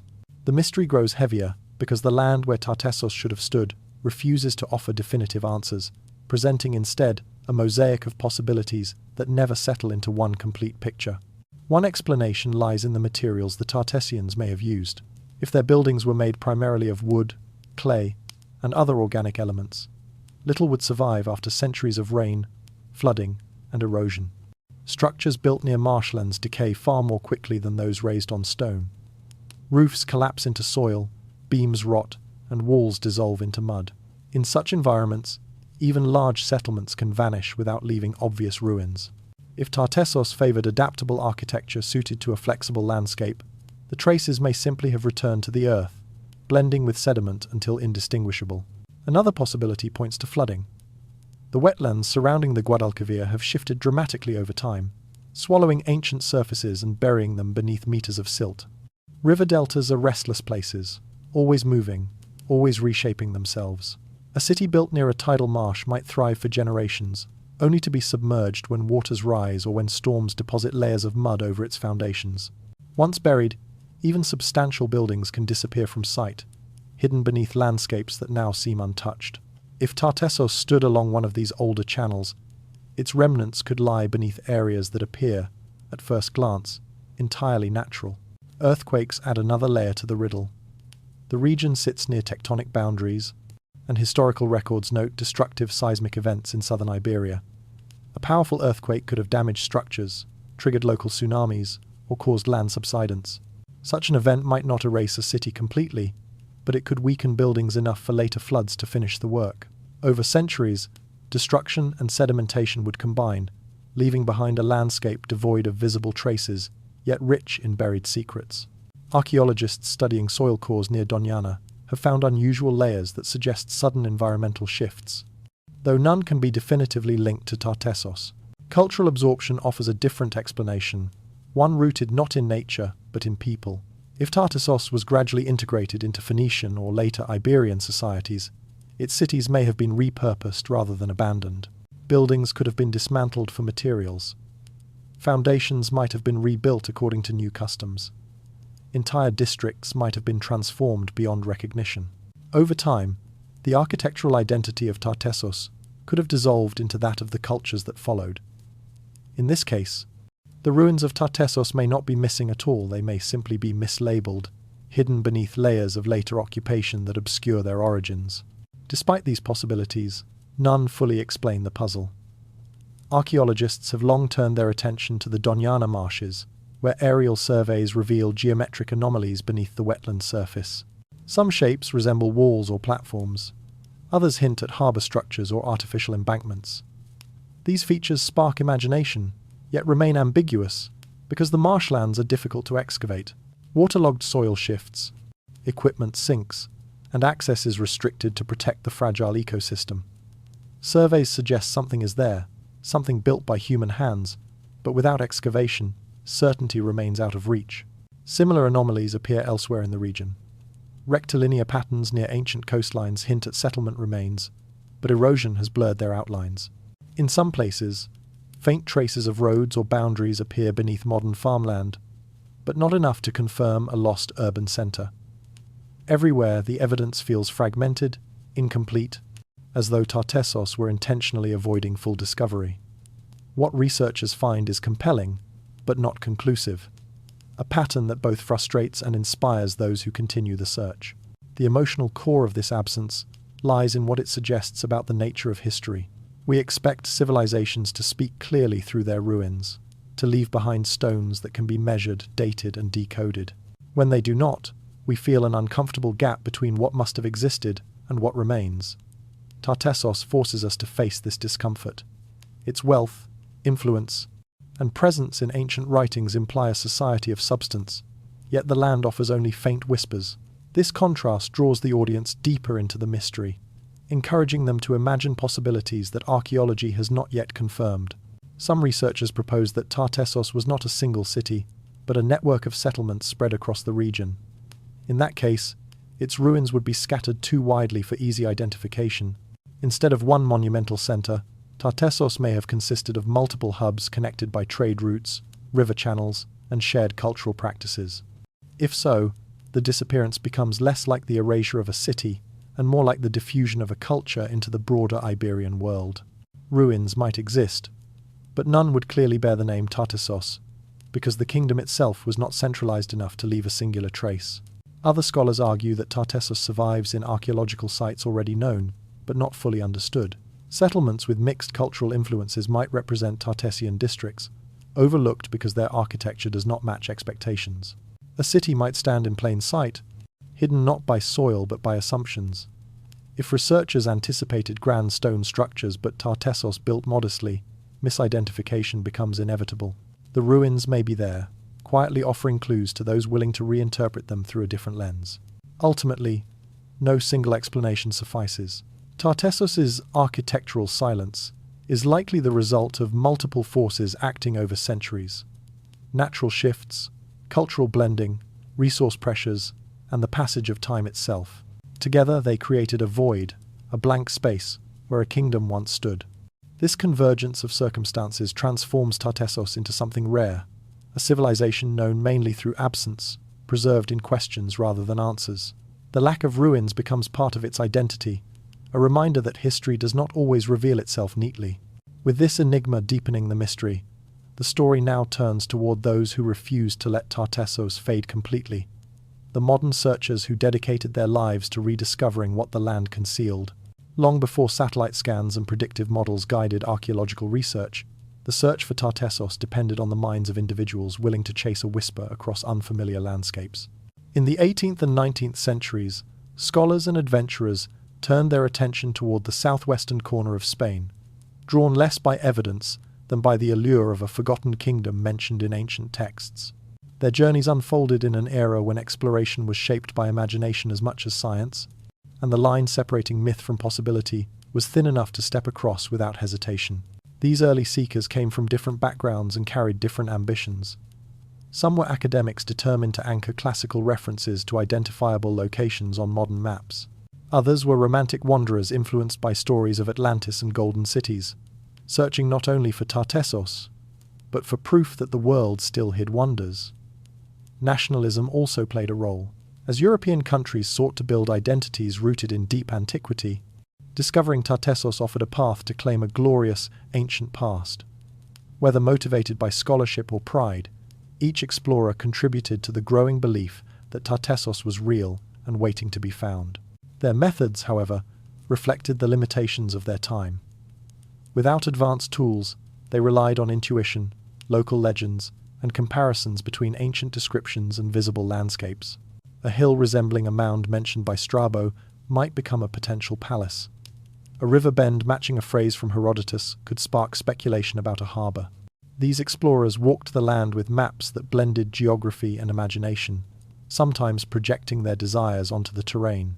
Their conclusions often leaned more toward narrative than evidence, yet their enthusiasm fueled the first major attempts to understand Tartessos's location.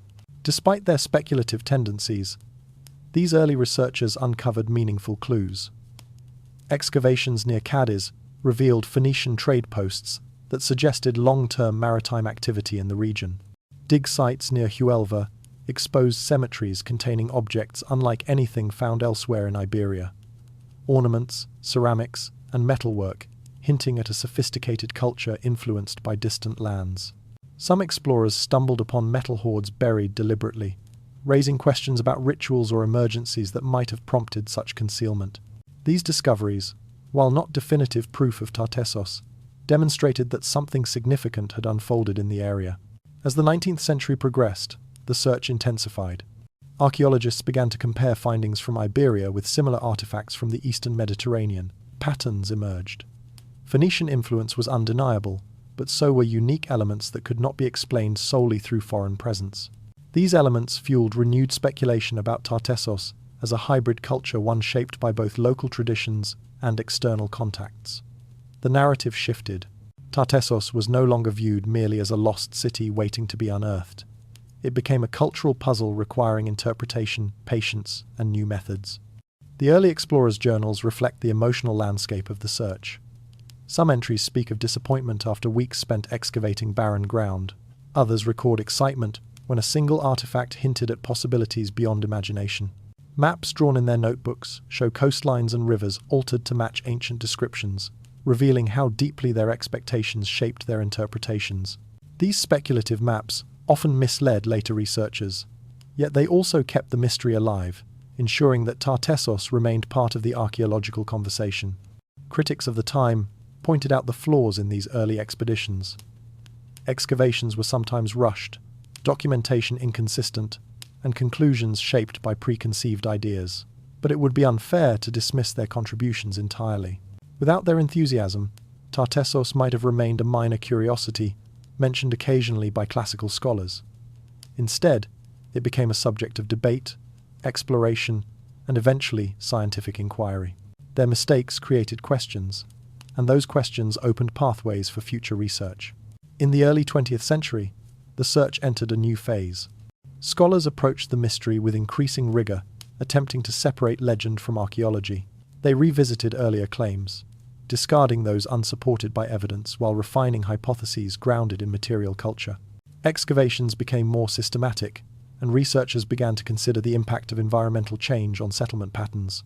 Ideas that once seemed speculative, such as the possibility that Tartessos lay beneath marshes, began to gain legitimacy as geological studies revealed the extent of ancient flooding and landscape transformation.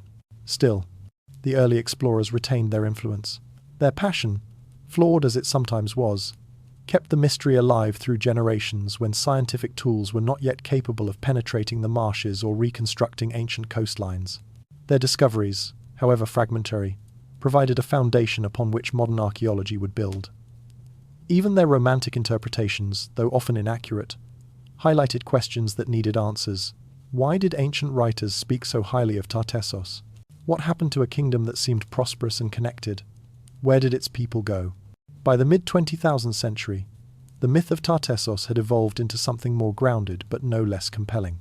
Researchers understood that the kingdom was not a fantasy invented by classical authors, but a real cultural entity whose remnants were simply difficult to locate.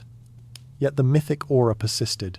It lingered in the popular imagination, fueled by decades of adventurous speculation. The idea of Tartessos, part city, part culture, part legend, captured the attention of anyone drawn to ancient mysteries. The viewer senses how obsession shaped this early search. It began with individuals unable to let the puzzle rest, who returned to Iberia again and again, convinced that a revelation waited just beneath the surface. Their persistence transformed Tartessos from a dusty reference into a tantalizing possibility. Even their failures contributed to the legend, creating an atmosphere where the absence of ruins felt as meaningful as their discovery. As the section closes, the audience sees the early seekers not as misguided explorers, but as necessary catalysts. Their passion preserved the question long enough for science to catch up. And so, from the era of intuition and imagination, the story now moves into the era of technology and precision.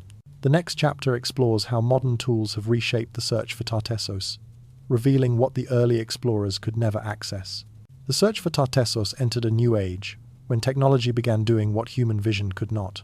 After centuries of speculation and decades of excavation, the greatest breakthroughs came not from shovels, but from machines capable of seeing through earth, water, and time. Tools such as LiDAR, satellite imaging, geophysical surveys, and underwater scanning transformed the marshlands and plains of southwestern Spain into transparent landscapes, revealing patterns invisible to earlier explorers. These instruments did not solve the mystery outright, but they changed its shape, turning vague legends into measurable possibilities. LiDAR, a technology that uses laser pulses to penetrate vegetation, became one of the most powerful tools in the search. When planes carrying LiDAR arrays flew over the Doñana wetlands, they captured data points that mapped the subtle contours hidden beneath thick reeds and shifting mud. To the naked eye, these wetlands appear uniform, a smooth expanse of green and brown. But LiDAR revealed faint rectilinear shapes, lines and angles too regular to be natural. Some resembled foundations, others looked like canals or embankments. While none could be confirmed as Tartessian, the presence of such structures suggested that the marshes were not always as empty as they seemed. Satellite imaging added another layer of insight. High-resolution photographs taken across seasons showed discolorations and patterns that hinted at buried structures. In dry months, when water levels dropped slightly, pale outlines emerged, ghostly impressions of old riverbanks, abandoned channels, and possible settlement edges. Some of these features matched descriptions from ancient writers who spoke of Tartessos thriving near a great river that shifted over time. The satellites could not name the structures they revealed, but they demonstrated that the landscape had once looked very different, and perhaps supported larger populations than previously believed. Geophysical surveys brought the investigation closer to the ground. Using ground-penetrating radar and magnetometry, researchers scanned fields and marsh edges without digging, allowing the Earth to disclose its secrets gently. These methods detected anomalies beneath the surface, changes in soil density, magnetism, or texture that suggested human activity. In some areas, repeated readings revealed what appeared to be grids, as if the remains of streets or storage compounds lay beneath layers of sediment. Elsewhere, circular formations hinted at ancient enclosures or ceremonial structures. Each discovery added another fragment to the mosaic, offering glimpses of a lost world concealed just beyond reach. Underwater scanning expanded the search into areas long inaccessible. Rivers near the suspected Tartessian region once flowed differently, and ancient coastlines lay far inland compared to their present positions. Sonar scans mapped the underwater topography, revealing terraces and unnatural depressions that might once have supported docks or waterfront buildings. In some segments, divers found artifacts embedded in silt, pottery fragments, metal pieces, and worked stones. These finds did not form a complete city, but they signaled that human activity once extended into areas now submerged. The idea that Tartessos might be underwater no longer seemed far-fetched. It became a possibility grounded in measurable detail. Taken together, these technologies began to redraw the map of ancient Iberia. They showed that river channels had shifted dramatically over millennia, that coastlines migrated, and that wetlands swallowed entire landscapes. What earlier explorers interpreted as empty marshes might once have been fertile plains or thriving settlements. The technology did not offer definitive conclusions, but it rewrote assumptions, revealing that the region was far more dynamic than classical scholars imagined. Tartessos could have existed in places now buried, drowned, or unrecognizable. None of these discoveries, however, present a final answer. The shapes beneath the marshes resist easy interpretation. A rectangular anomaly could be a natural formation shaped by centuries of flooding. A canal-like feature could be an old drainage channel, not a man-made structure. Even artifacts recovered from underwater contexts might have been transported by river currents from distant sites. Technology reveals possibilities, but interpretation still requires caution. The mystery remains intact, though now supported by evidence that feels more concrete than romantic speculation. Yet the excitement surrounding these discoveries is undeniable. For the first time, researchers can visualize what might lie beneath Doñana without disturbing its fragile environment. They see hints of harbor structures where ancient texts described bustling maritime activity. They detect linear patterns that could correspond to agricultural fields or defensive works. They track ancient riverbeds that align with theories of Tartessos as a settlement built near shifting waterways. These connections are not definitive, but they feel tantalizing, close enough to ignite hope, distant enough to preserve the mystery. The viewer, following this technological journey, experiences a unique blend of ancient and modern. The marshlands, once impenetrable to explorers guided only by intuition, now yield their secrets to instruments capable of reading the earth like a palimpsest. Machines map landscapes shaped by forces older than memory, offering a way to glimpse the world as it existed before time altered its contours. The story of Tartessos becomes a conversation between past and present, where modern tools illuminate ancient silence without disturbing it. The rise of digital modeling further transforms the investigation. By combining LiDAR data, geological studies, and archaeological findings, researchers can simulate how the region looked thousands of years ago. These reconstructions reveal landmasses that no longer exist, river deltas positioned differently, and potential settlement areas erased by environmental change. They give shape to what Tartessos might have been, a cluster of communities centered around trade, metallurgy, and sacred landscapes now hidden beneath layers of transformation. Even so, every breakthrough leads to more questions. Why do certain areas show signs of intense activity, while others remain blank? Why do some anomalies suggest large-scale construction, while nearby regions show no similar evidence? Could Tartessos have been mobile, shifting with the river's movements? Or was it a network rather than a single city, making the search for one specific location misguided? Technology provides the clues, but interpretation still shapes the narrative. As the chapter closes, the audience senses a shift from myth to measurable curiosity. Tartessos is no longer a legend suspended in distant texts. It is a ghostly presence beneath a landscape slowly revealing itself. And yet, the kingdom remains elusive. Technology can outline possibilities, but identity and meaning remain contested. From these technological breakthroughs, the story moves into the realm of ideas, the competing theories that attempt to explain what Tartessos truly was and why it disappeared. The deeper researchers delve into the mystery of Tartessos, the more one question rises above all others. What exactly are we looking for? The ancient writers who described Tartessos often spoke as if it were a singular place, a wealthy port, a capital gleaming beside a great river, a western counterpart to the mighty cities of the Mediterranean. Yet the archaeological record resists this simplicity. Instead of pointing toward one clear urban center, the evidence spreads across a wide region, showing variations in trade, craftsmanship, and cultural expression that do not perfectly align with the idea of a single, centralized city. This tension has sparked one of the most enduring debates in the study of Tartessos. Was it one place, or was it many? Those who argue for Tartessos as a single city envision a lost capital situated somewhere near the shifting waterways of the Guadalquivir Delta. According to this view, ancient descriptions of wealth and magnificence make sense only if Tartessos had a political and economic heart, a city where rulers governed, merchants traded, and rituals took place. Supporters of this theory point to the grandeur of its reputation in Greek literature. Herodotus, for example, described Tartessos as a prosperous realm ruled by kings who forged alliances with Greek sailors. Such depictions imply a centralized authority, the kind that requires a defined urban center. Proponents also highlight the strategic advantages of the Guadalquivir Delta. In antiquity, this area offered fertile soil, easy access to metals transported from inland mines, and natural harbors that supported maritime trade. A city positioned here could have controlled the flow of goods between the Atlantic and Mediterranean worlds, serving as a powerful intermediary. Moreover, the delta's dynamic landscape, prone to flooding and shifting, could explain why no clear ruins remain. A magnificent city built on unstable ground might have been erased by centuries of sediment and environmental change. Yet the theory is incomplete. Despite intensive searches, no definitive Tartessian capital has been found. The anomalies beneath the Doñana wetlands offer possibilities, but none have been confirmed. Archaeological sites across the region show signs of activity, but none display the density or monumental architecture expected of a major capital. This absence invites a different interpretation. Perhaps Tartessos was not a single city at all, but a broader cultural network.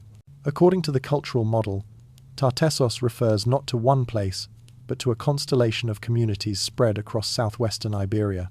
These communities shared trade routes, metalworking traditions, religious beliefs, and diplomatic ties with Mediterranean powers, but they did not form a centralized state. Instead, they operated as a loose confederation, bound together by economic interests and shared cultural identity. This interpretation explains why artifacts attributed to Tartessian culture appear across a wide area, rather than clustering around a specific urban center. Supporters of the cultural model point to variations in pottery styles, burial customs, and settlement patterns. Instead of radiating outward from one capital, these elements appear scattered, suggesting multiple nodes of influence. Some settlements exhibit stronger Phoenician connections. Others display more distinct local traditions. Rather than seeing these differences as contradictions, the cultural model sees them as evidence of a flexible and decentralized society, one that adapted to its environment and partners without relying on a singular governing authority. This model also fits the archaeological reality of a region shaped by unstable landscapes. In a world where rivers changed course and marshlands expanded unpredictably, building a grand capital might have been impractical. Smaller, strategically placed settlements could have offered more stability, allowing communities to shift or rebuild as necessary. A networked culture could survive environmental changes more easily than a single city reliant on one location. This adaptability might explain how Tartessian influence persisted even as specific settlements rose and fell. But the cultural model introduces its own mystery. If Tartessos was a network rather than a city, why did ancient writers describe it as a singular place? One possibility is that Mediterranean visitors encountered only one settlement within the network and assumed it represented the whole. Another is that Tartessos referred less to a physical location and more to a political entity, similar to how some ancient names described regions rather than cities. A Greek sailor might have used the name to refer to the entire Western territory he traded with, not realizing he was speaking of a culture rather than a capital. There is also the possibility that Tartessos was both a city that served as a symbolic center for a much wider cultural landscape. In this interpretation, the capital may have existed, but was not as monumental as scholars expect. It might have been built of wood and earth, leaving no lasting trace, or it may lie beneath areas too difficult to excavate. While the cultural network carried Tartessian identity across the region, the city served as its ceremonial and diplomatic heart. Its disappearance would then have been more symbolic than physical, affecting the unity of the network and contributing to the overall decline. As these theories unfold, the viewer senses the shifting nature of the puzzle. Each model explains some aspects of the evidence, but leaves others unresolved. A centralized city accounts for ancient descriptions of wealth and kingship, but struggles to justify the lack of ruins. A decentralized culture fits the archaeological diversity, but complicates classical references to a single place. The possibility of a hybrid model offers a middle path, yet relies on assumptions about architecture and landscape that future discoveries may challenge. This tension mirrors the larger mystery of Tartessos itself, an entity caught between legend and history, simplicity and complexity. Was it a shining capital swallowed by marshes, or a culture that transformed gradually until its original identity blurred into something new?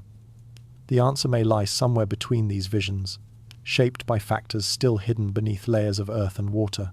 As the chapter draws to a close, the audience feels the weight of these possibilities.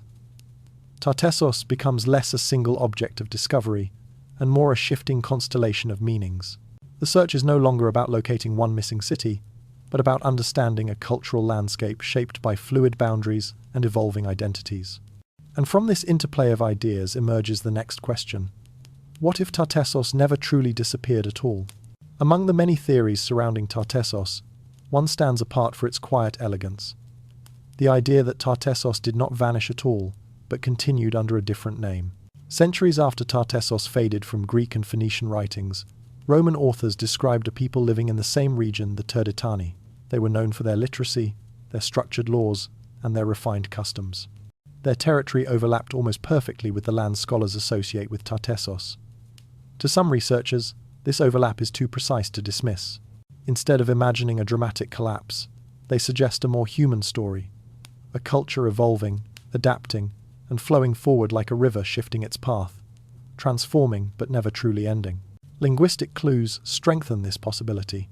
Certain place names, root words, and inscriptions connected to the Turdetani bear resemblance to older forms tentatively linked to Tartessian culture, though the linguistic puzzle is incomplete. The fragments hint at continuity rather than rupture. If the Tartessians spoke a language with unique structures and influences, it is plausible that these patterns survived in altered forms among the Turdetani. Languages rarely disappear all at once. They fade, merge, and evolve, carrying echoes of earlier voices long after the original speakers are gone. Cultural practices offer another thread tying the two groups together. Roman writers described the Turdetani as a people with ancient traditions, some so old that they predated Rome itself. These traditions included distinctive forms of law, storytelling, and craftsmanship. Archaeological discoveries in the region reinforce this sense of continuity.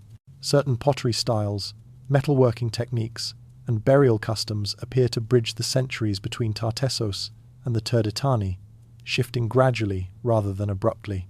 The artifacts speak of transformation, not replacement, and suggest a cultural lineage unfolding quietly through time. Geography deepens the connection. The Turdetani lived along the lower Guadalquivir, precisely where Tartessos was believed to have flourished.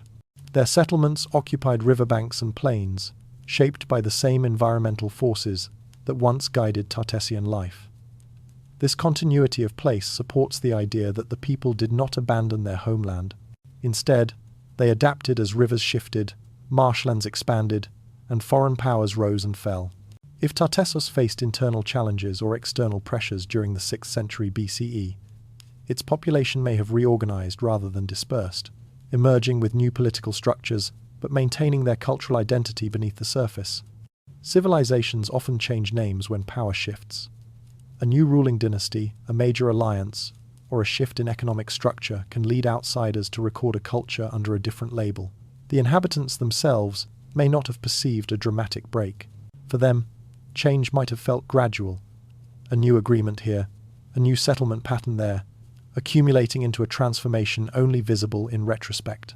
The renaming of Tartessos as the Turdetani could fit this pattern. If the kingdom's political center declined or relocated, outsiders may have used Turdetani to describe the people who remained, unaware that they were witnessing continuity rather than replacement. This theory reframes Tartessos not as a lost kingdom swallowed by catastrophe, but as a culture that adapted to shifting circumstances. It suggests resilience rather than fragility. Under this interpretation, the disappearance from ancient texts reflects a change in terminology, not a cultural extinction. The people continued to farm, craft, trade, and honor their traditions, even as their political structures evolved. The Romans encountered the final stage of this transformation, recording the Turdetani as one of the most culturally advanced groups in Iberia. Their sophistication, literacy, and organized laws hint at a long lineage reaching back to earlier centuries, possibly to Tartessos itself. The idea is compelling not only because of the evidence supporting it, but because it aligns with how most civilizations unfold. Cultures rarely vanish without leaving descendants. Even when capitals fall, people remain, carrying their knowledge into new identities. The transformation of Tartessos into the Turdetani becomes a narrative of endurance. Rather than imagining a sudden erasure, the viewer envisions a society flowing forward through time, adjusting to new political realities while retaining its foundations. The river metaphor becomes especially resonant. Just as the Guadalquivir changes course without ceasing to exist, so too might the people of Tartessos have shifted their name without losing themselves. Yet the continuity theory does not eliminate the mystery. It instead deepens it. If Tartessos survived in the Turdetani, why did ancient writers speak of the earlier kingdom with such finality? Why did they not describe the transition? Perhaps Greek and Phoenician observers lost interest when local power structures changed.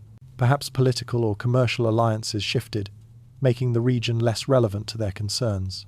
Or perhaps the cultural transformation was so gradual that outsiders simply perceived the emerging identity as something separate, unaware that it carried the legacy of the kingdom they once praised.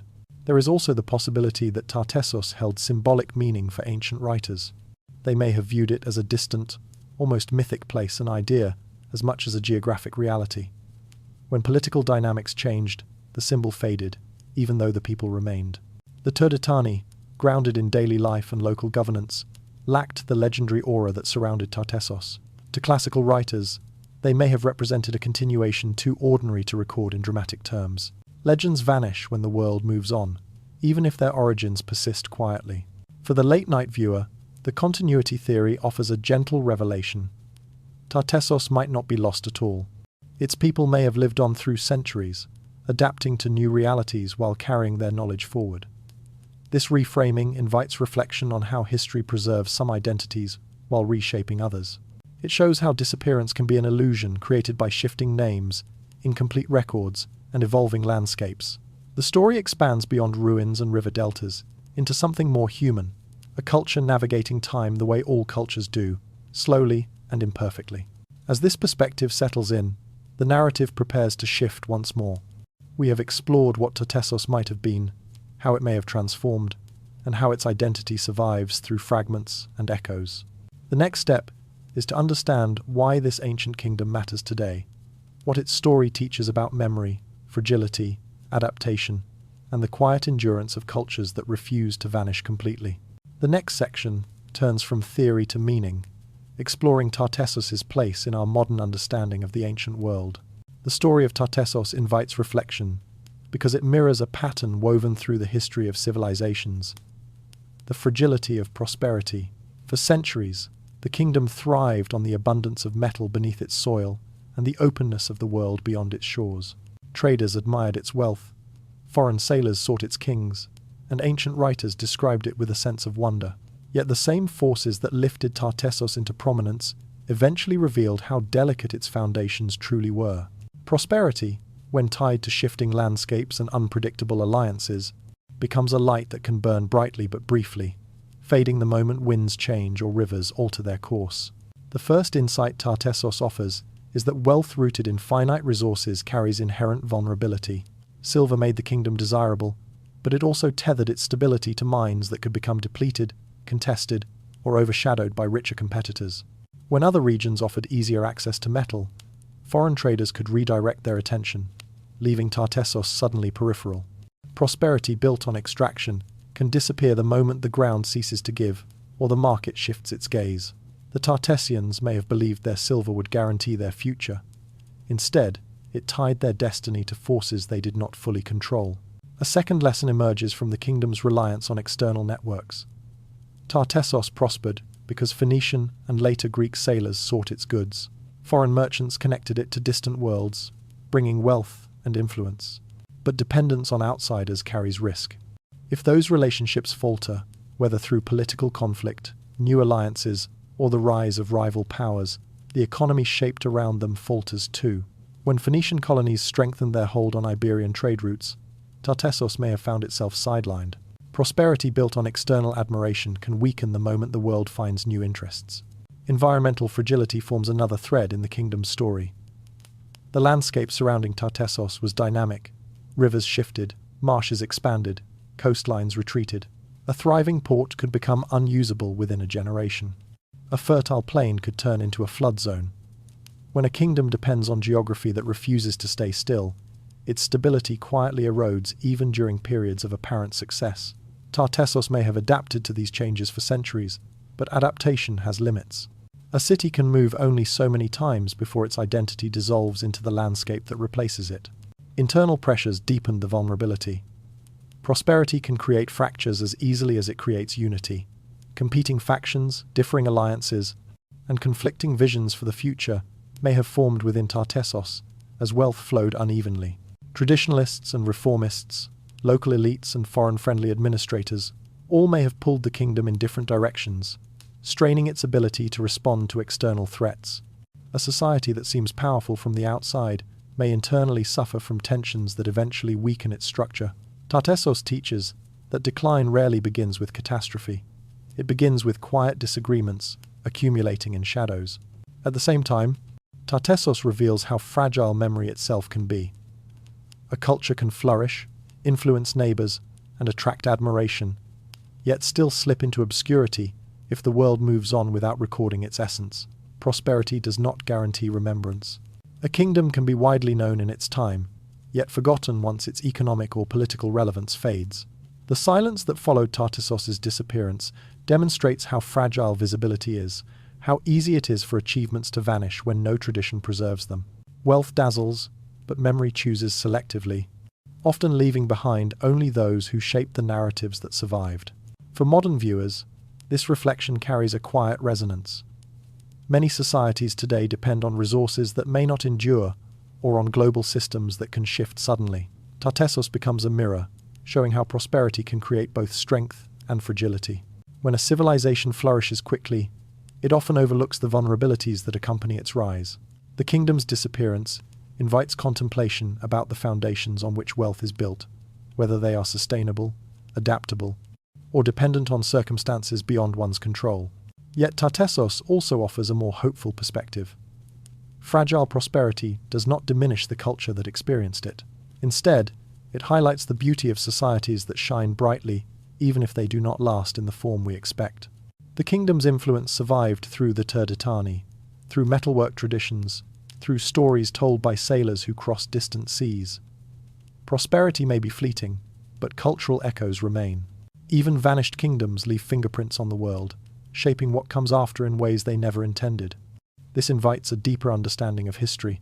Civilizations are not defined solely by permanence. They are defined by the impact they make during the time they exist. Tartessos, though ephemeral in the archaeological record, shaped the Western Mediterranean. It connected worlds, fostered trade, blended cultures, and inspired curiosity that endures centuries later. Fragile prosperity does not diminish significance, it simply reframes it. The kingdom lives on, not in ruins, but in questions, artifacts, and the imagination of those who continue to seek it. The calm tone of this reflection invites the audience to consider that fragility is not a flaw but a natural condition of human societies. Prosperity invites opportunity, but also pressure. Strength invites admiration, but also rivalry. Geography offers gifts, but also challenges. The story of Tartessos shows that civilizations exist within a delicate balance, shaped by forces both visible and unseen. The beauty lies not in their endurance, but in their attempt to create meaning within the limited span that circumstances allow. By gently stepping back from the archaeological details, we see Tartessos not just as a lost kingdom, but as a universal reminder. Wealth alone cannot preserve a society. External alliances cannot guarantee stability. Environmental fortune cannot be taken for granted. The kingdom's story becomes a meditation on the impermanence that touches all human efforts, from ancient minds to modern empires. It teaches that prosperity requires awareness, a recognition of the shifting ground beneath every achievement. Yet even in its fragility, Tartessos left a legacy. It lives in myths, in scholarship, in the landscapes that still hold its secrets. It lives in the ongoing search, the unanswered questions, and the quiet sense that a forgotten culture shaped the world more than its disappearance suggests. With these reflections settled, the story prepares for its final turn, not toward loss, but toward legacy. The next section explores the lasting imprint Tartessos left behind, an imprint carried through time in ways subtle, resilient, and deeply human. Tartessos endures not as a city of stone or a kingdom marked by towering ruins, but as an echo, a soft reverberation carried across centuries by memories, questions, and the quiet persistence of landscapes that refuse to reveal everything at once. Though its physical traces remain elusive, its presence shapes modern Spain in subtle, enduring ways. Scholars, artists, and explorers return to its story not because of what is known, but because of what remains just out of reach. Tartessos has become a symbol of forgotten brilliance, a reminder that history is never complete, and that some of its most important chapters lie hidden beneath marshes, myths, and the shifting tides of time. In Spain, the idea of Tartessos functions as a point of cultural pride and identity. Regions associated with the ancient kingdom embrace the mystery woven into their land. Museums display artifacts attributed to Tartessian culture, and festivals celebrate ancient heritage with a blend of imagination and reverence. Even without definitive ruins, the name Tartessos resonates deeply, suggesting origins older than Roman roads, older than Phoenician harbours, older even than recorded Iberian traditions. It becomes a reminder that civilization in the Iberian Peninsula stretches back into ages that remain only partially illuminated. The archaeological community feels these echoes in a different way. Tartessos stands as a guiding puzzle, one of the great unsolved mysteries that fuels new methods, technologies, and theories. Researchers sift through sediment layers or scan marshlands because of the challenge Tartessos poses. It demands creativity, patience, and humility. Its absence encourages innovation. LiDAR flights, underwater mapping, geophysical grids, soil analysis, and linguistic reconstruction all find purpose in the attempt to understand a culture that resists easy definition. Each discovery, no matter how small, feels significant because it brings the story closer to clarity. Yet the mystery also teaches caution. Archaeologists learn to interpret fragmentary evidence with care, to question assumptions, and to remain aware of the narratives they bring to their work. Tartessos warns against the temptation to impose certainty on ambiguous data. It encourages thinkers to consider multiple possibilities, to hold competing theories gently, and to see history as a landscape shaped by absence as much as by presence. In this sense, Tartessos has become a mentor of sorts, an ancient teacher reminding modern minds that knowledge expands most effectively when paired with restraint. Writers and storytellers, too, feel the pull of Tartessos. Its incomplete story offers a canvas wide enough for imagination, but anchored enough in historical truth to feel real. Novels, documentaries, and poems draw inspiration from the idea of a kingdom that dazzled foreigners, yet left almost no ruins. The contrast between brilliance and disappearance, becomes fertile ground for narrative exploration. Tartessos appears in tales of adventure, in meditations on memory, and in stories that question how societies vanish without leaving a clear mark. Even the name itself carries poetic weight, inviting audiences to picture sunlit rivers, silver mines, and a people whose voices drift beyond the page. Beyond Spain, Tartessos speaks to a universal experience, the yearning to understand what came before us. Every culture holds stories of lost places, forgotten ancestors, and eras erased by time.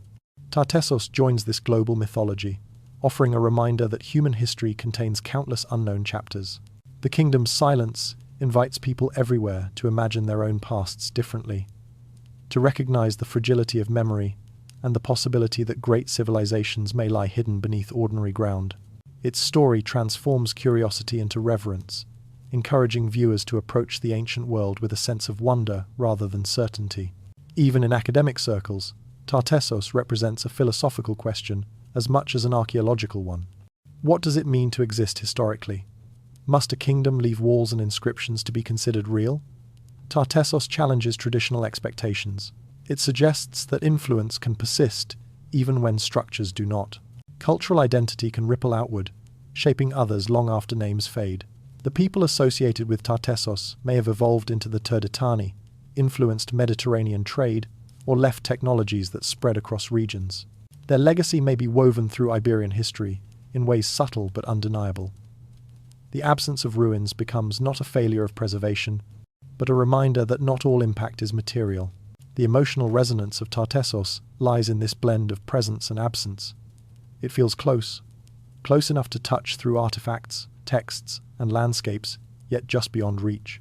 Viewers sense the outline of a story that once shaped a region, preserved in fragments of pottery, patterns of trade, and whispered references from distant authors. Tartessos invites reflection on impermanence, on how civilizations rise, transform, and slip beneath the surface of memory. It is a kingdom that lingers like a thought unfinished, waiting for someone to complete it. For modern Spain, this lingering presence becomes a bridge between past and present. Tartessos connects local identity to deep antiquity, offering a sense of continuity grounded not in monuments but in imagination.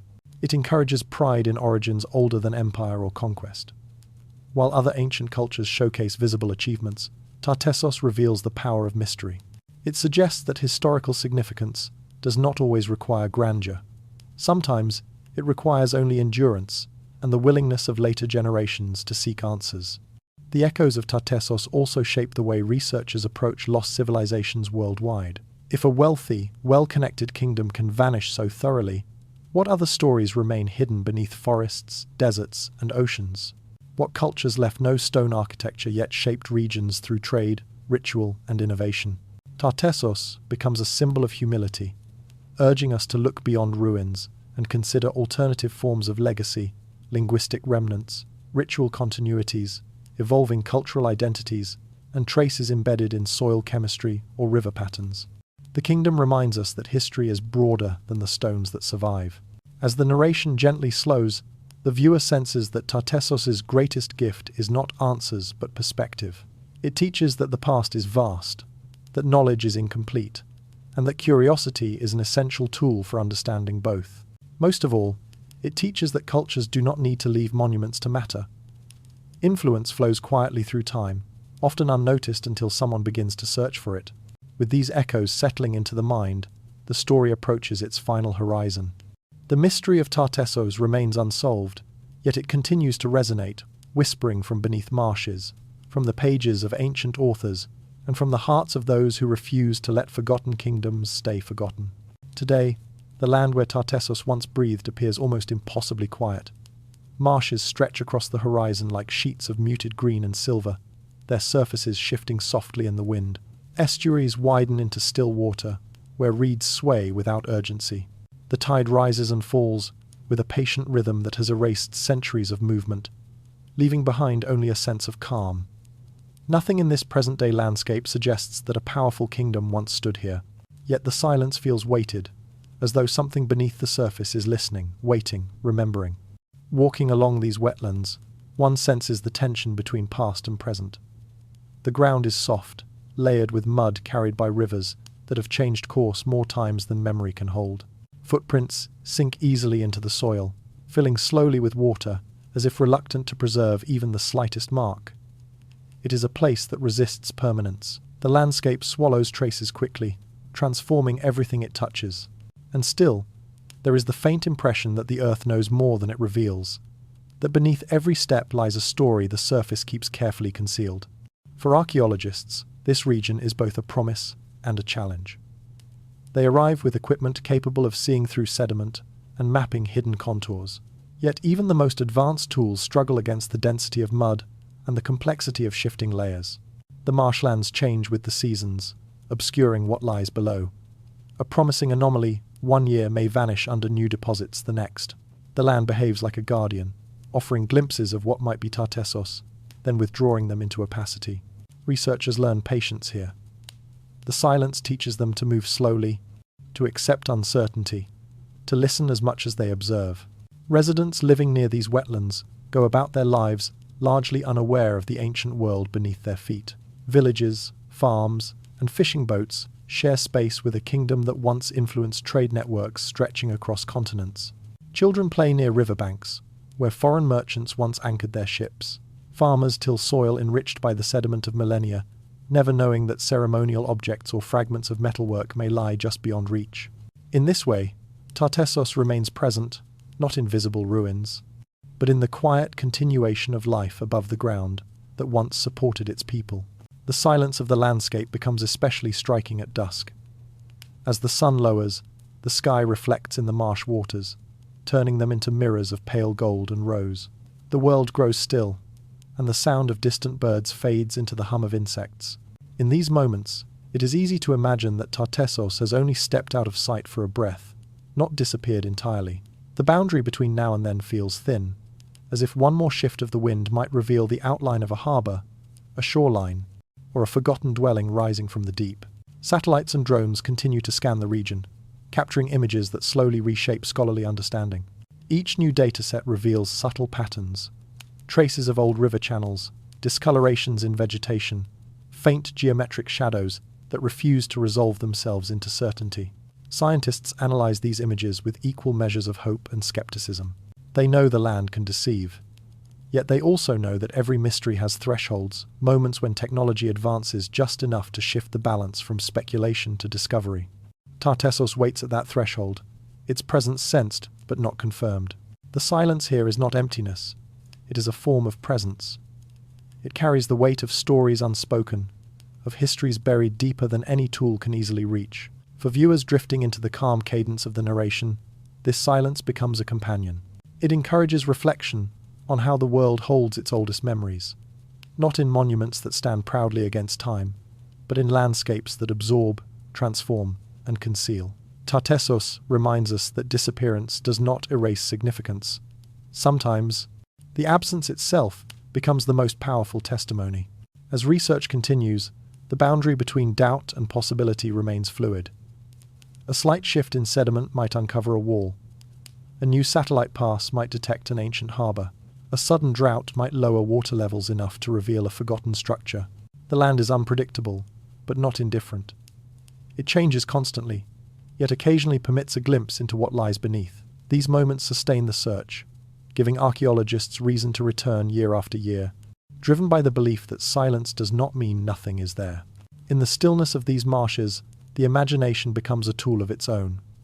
One can picture the ships that once glided along these rivers, their sails catching winds now forgotten. One can imagine marketplaces filled with voices, metal workers shaping silver in flickering light, and leaders discussing alliances as foreign emissaries arrived with gifts. All of this existed here, somewhere beneath the quiet surface. The contrast between the richness of what once was and the calm of what remains gives Tartessos its emotional depth. It feels near closer than most lost worlds, yet remains just beyond the edge of certainty. This nearness shapes how Tartessos is remembered today. It becomes a metaphor for everything history cannot fully capture. Some stories live in archives, others survive in ruins, but some endure as murmurs beneath the earth, requiring patience, curiosity, and humility to approach. Tartessos belongs to this last category. Its silence speaks gently, asking listeners to accept that not all mysteries are meant to be solved quickly.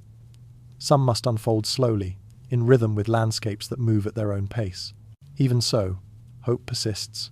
The growing precision of modern tools, the collaboration between scientists across disciplines, and the perseverance of local researchers all suggest that Tartessos may one day step forward with a clearer voice. Perhaps a buried artifact will shift after a storm. Perhaps sonar will uncover a pattern unmistakable in its geometry. Or perhaps the discovery will come quietly, through a re-evaluation of evidence already collected. The future holds possibilities, and the silence between them is where the story lives now. As the narration draws toward its final chapter, the viewer is invited to pause in this tranquil uncertainty. Tartessos rests beneath a landscape shaped by time and tide, its secrets intact, its echoes faint but enduring. A kingdom may disappear, but the silence it leaves behind can remain louder than ruins, calling to those who still listen. Tartessos lingers in the imagination because it occupies a rare space between presence and absence, memory and silence. It is a reminder that even in a world mapped by satellites and scanned by lasers, vast chapters of human history remain concealed beneath earth, water, and time. As the story draws to a close, the narration widens gently, showing Tartessos not merely as a lost kingdom, but as a symbol, one that reflects how much of our past is still waiting to be understood. Some mysteries grow weaker the longer they remain unsolved. Tartessos is the opposite. Its strength lies in its elusiveness, in the way each unanswered question deepens curiosity rather than diminishing it. The kingdom endures precisely because it refuses to fit neatly into the boxes we build for ancient worlds. It has no definitive ruins to measure, no surviving inscriptions to translate, no uninterrupted narrative to follow from rise to fall.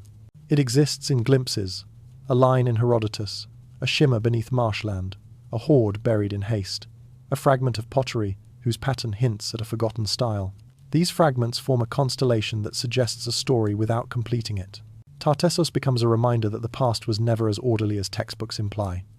It was fluid, shifting, vulnerable to disappearance, yet powerful enough to leave echoes. This refusal to be pinned down lifts Tartessos into a larger reflection about human memory. How many cultures lived briefly but brilliantly, then slipped beneath events that no one recorded? How many names, once spoken with reverence, now lie buried under new landscapes? Tartessos invites us to imagine these unknown worlds, entire societies whose stories remain beneath forests, deserts, oceans, or the floors of modern cities. The kingdom becomes a doorway into humility. It shows that the timeline of humanity is not complete. It stretches far beyond what we can currently see, and every discovery we celebrate is surrounded by countless others still hidden. As the narration softens, the viewer feels the gentle weight of this recognition. Tartessos stands not as a failure of archaeology, but as a reminder of its purpose. Research does not exist to reveal everything immediately. It exists because discovery is a process unfolding across generations. The marshes that guard Tartessos today may one day give way to clearer answers, or they may hold their silence a little longer, shaping the curiosity of future researchers. Either possibility is acceptable.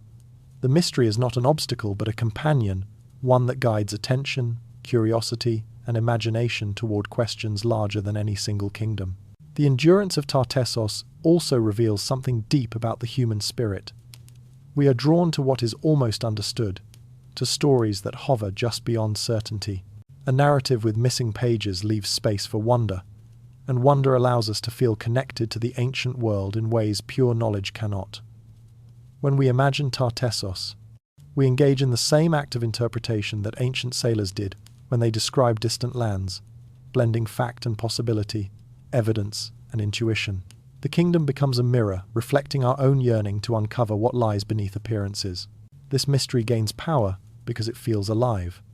New technologies inch us closer to answers. Each LiDAR image, each soil core sample, each mapping model offers the possibility of revelation. The feeling of standing on the edge of discovery, knowing the truth may lie only a few meters below, creates a quiet tension that keeps Tartessos relevant. It is a puzzle balanced between patience and anticipation, reminding us that the Earth does not reveal its secrets all at once. It opens slowly, season by season, discovery by discovery, allowing each generation its own perspective. Yet there is beauty in the not knowing. Tartessos becomes a story shaped by restraint, a narrative where silence speaks louder than certainty. Its absence of ruins invites us to imagine how many ways a civilization can endure without stone. Its disappearance from texts invites us to consider how easily memory reshapes itself. Its possible survival through the Turdetani invites us to see cultural continuity in subtle forms. Rather than diminishing Tartessos, these uncertainties expand it. They allow it to exist simultaneously as history, legend, hypothesis, and dream. As the narration glides toward its close, the mystery of Tartessos feels less like an unsolved problem and more like an open horizon. The kingdom does not rest behind us, frozen in its age. It stretches forward into our own time, influencing research, inspiring creativity, and awakening the quiet thrill that comes from sensing something vast just beyond reach. Tartessos reminds us that the world is older, deeper, and more layered than we often imagine. It shows that secrets endure not because they are hidden well, but because time is patient and the earth is vast. In the calm stillness of this final reflection, the viewer senses that Tartessos is part of a much larger continuum. Civilizations rise and recede. Landscapes shift and transform. Memory narrows and widens. Yet each culture leaves imprints, some carved into stone, others carried by rivers, others lingering in questions that resist closure. Tartessos belongs to this last category. Its story is written not through monuments, but through fascination. It survives because people continue to ask about it, continue to search for it, continue to feel its presence in the spaces between what can be proven and what can only be imagined. Late-night listeners, drifting into the soft cadence of the narration, find themselves holding a mystery that asks nothing except to be wondered about. Tartessos becomes a companion to quiet hours, a reminder that not everything lost is gone, and not everything unseen is empty. Its influence flows gently through time, like the shifting rivers that once shaped its world. The kingdom rests beneath silence, yet its story grows louder with each generation that refuses to let it fade. As the final words settle, the viewer senses that the mystery of Tartessos is not ending. It is simply pausing, waiting for the next discovery, the next idea, the next person who feels compelled to walk the marshes and imagine what lies beneath. Some mysteries fade. Tartessos grows stronger the longer it remains unsolved. And so the outline closes, but the story continues, unfolding quietly in the space between memory and possibility.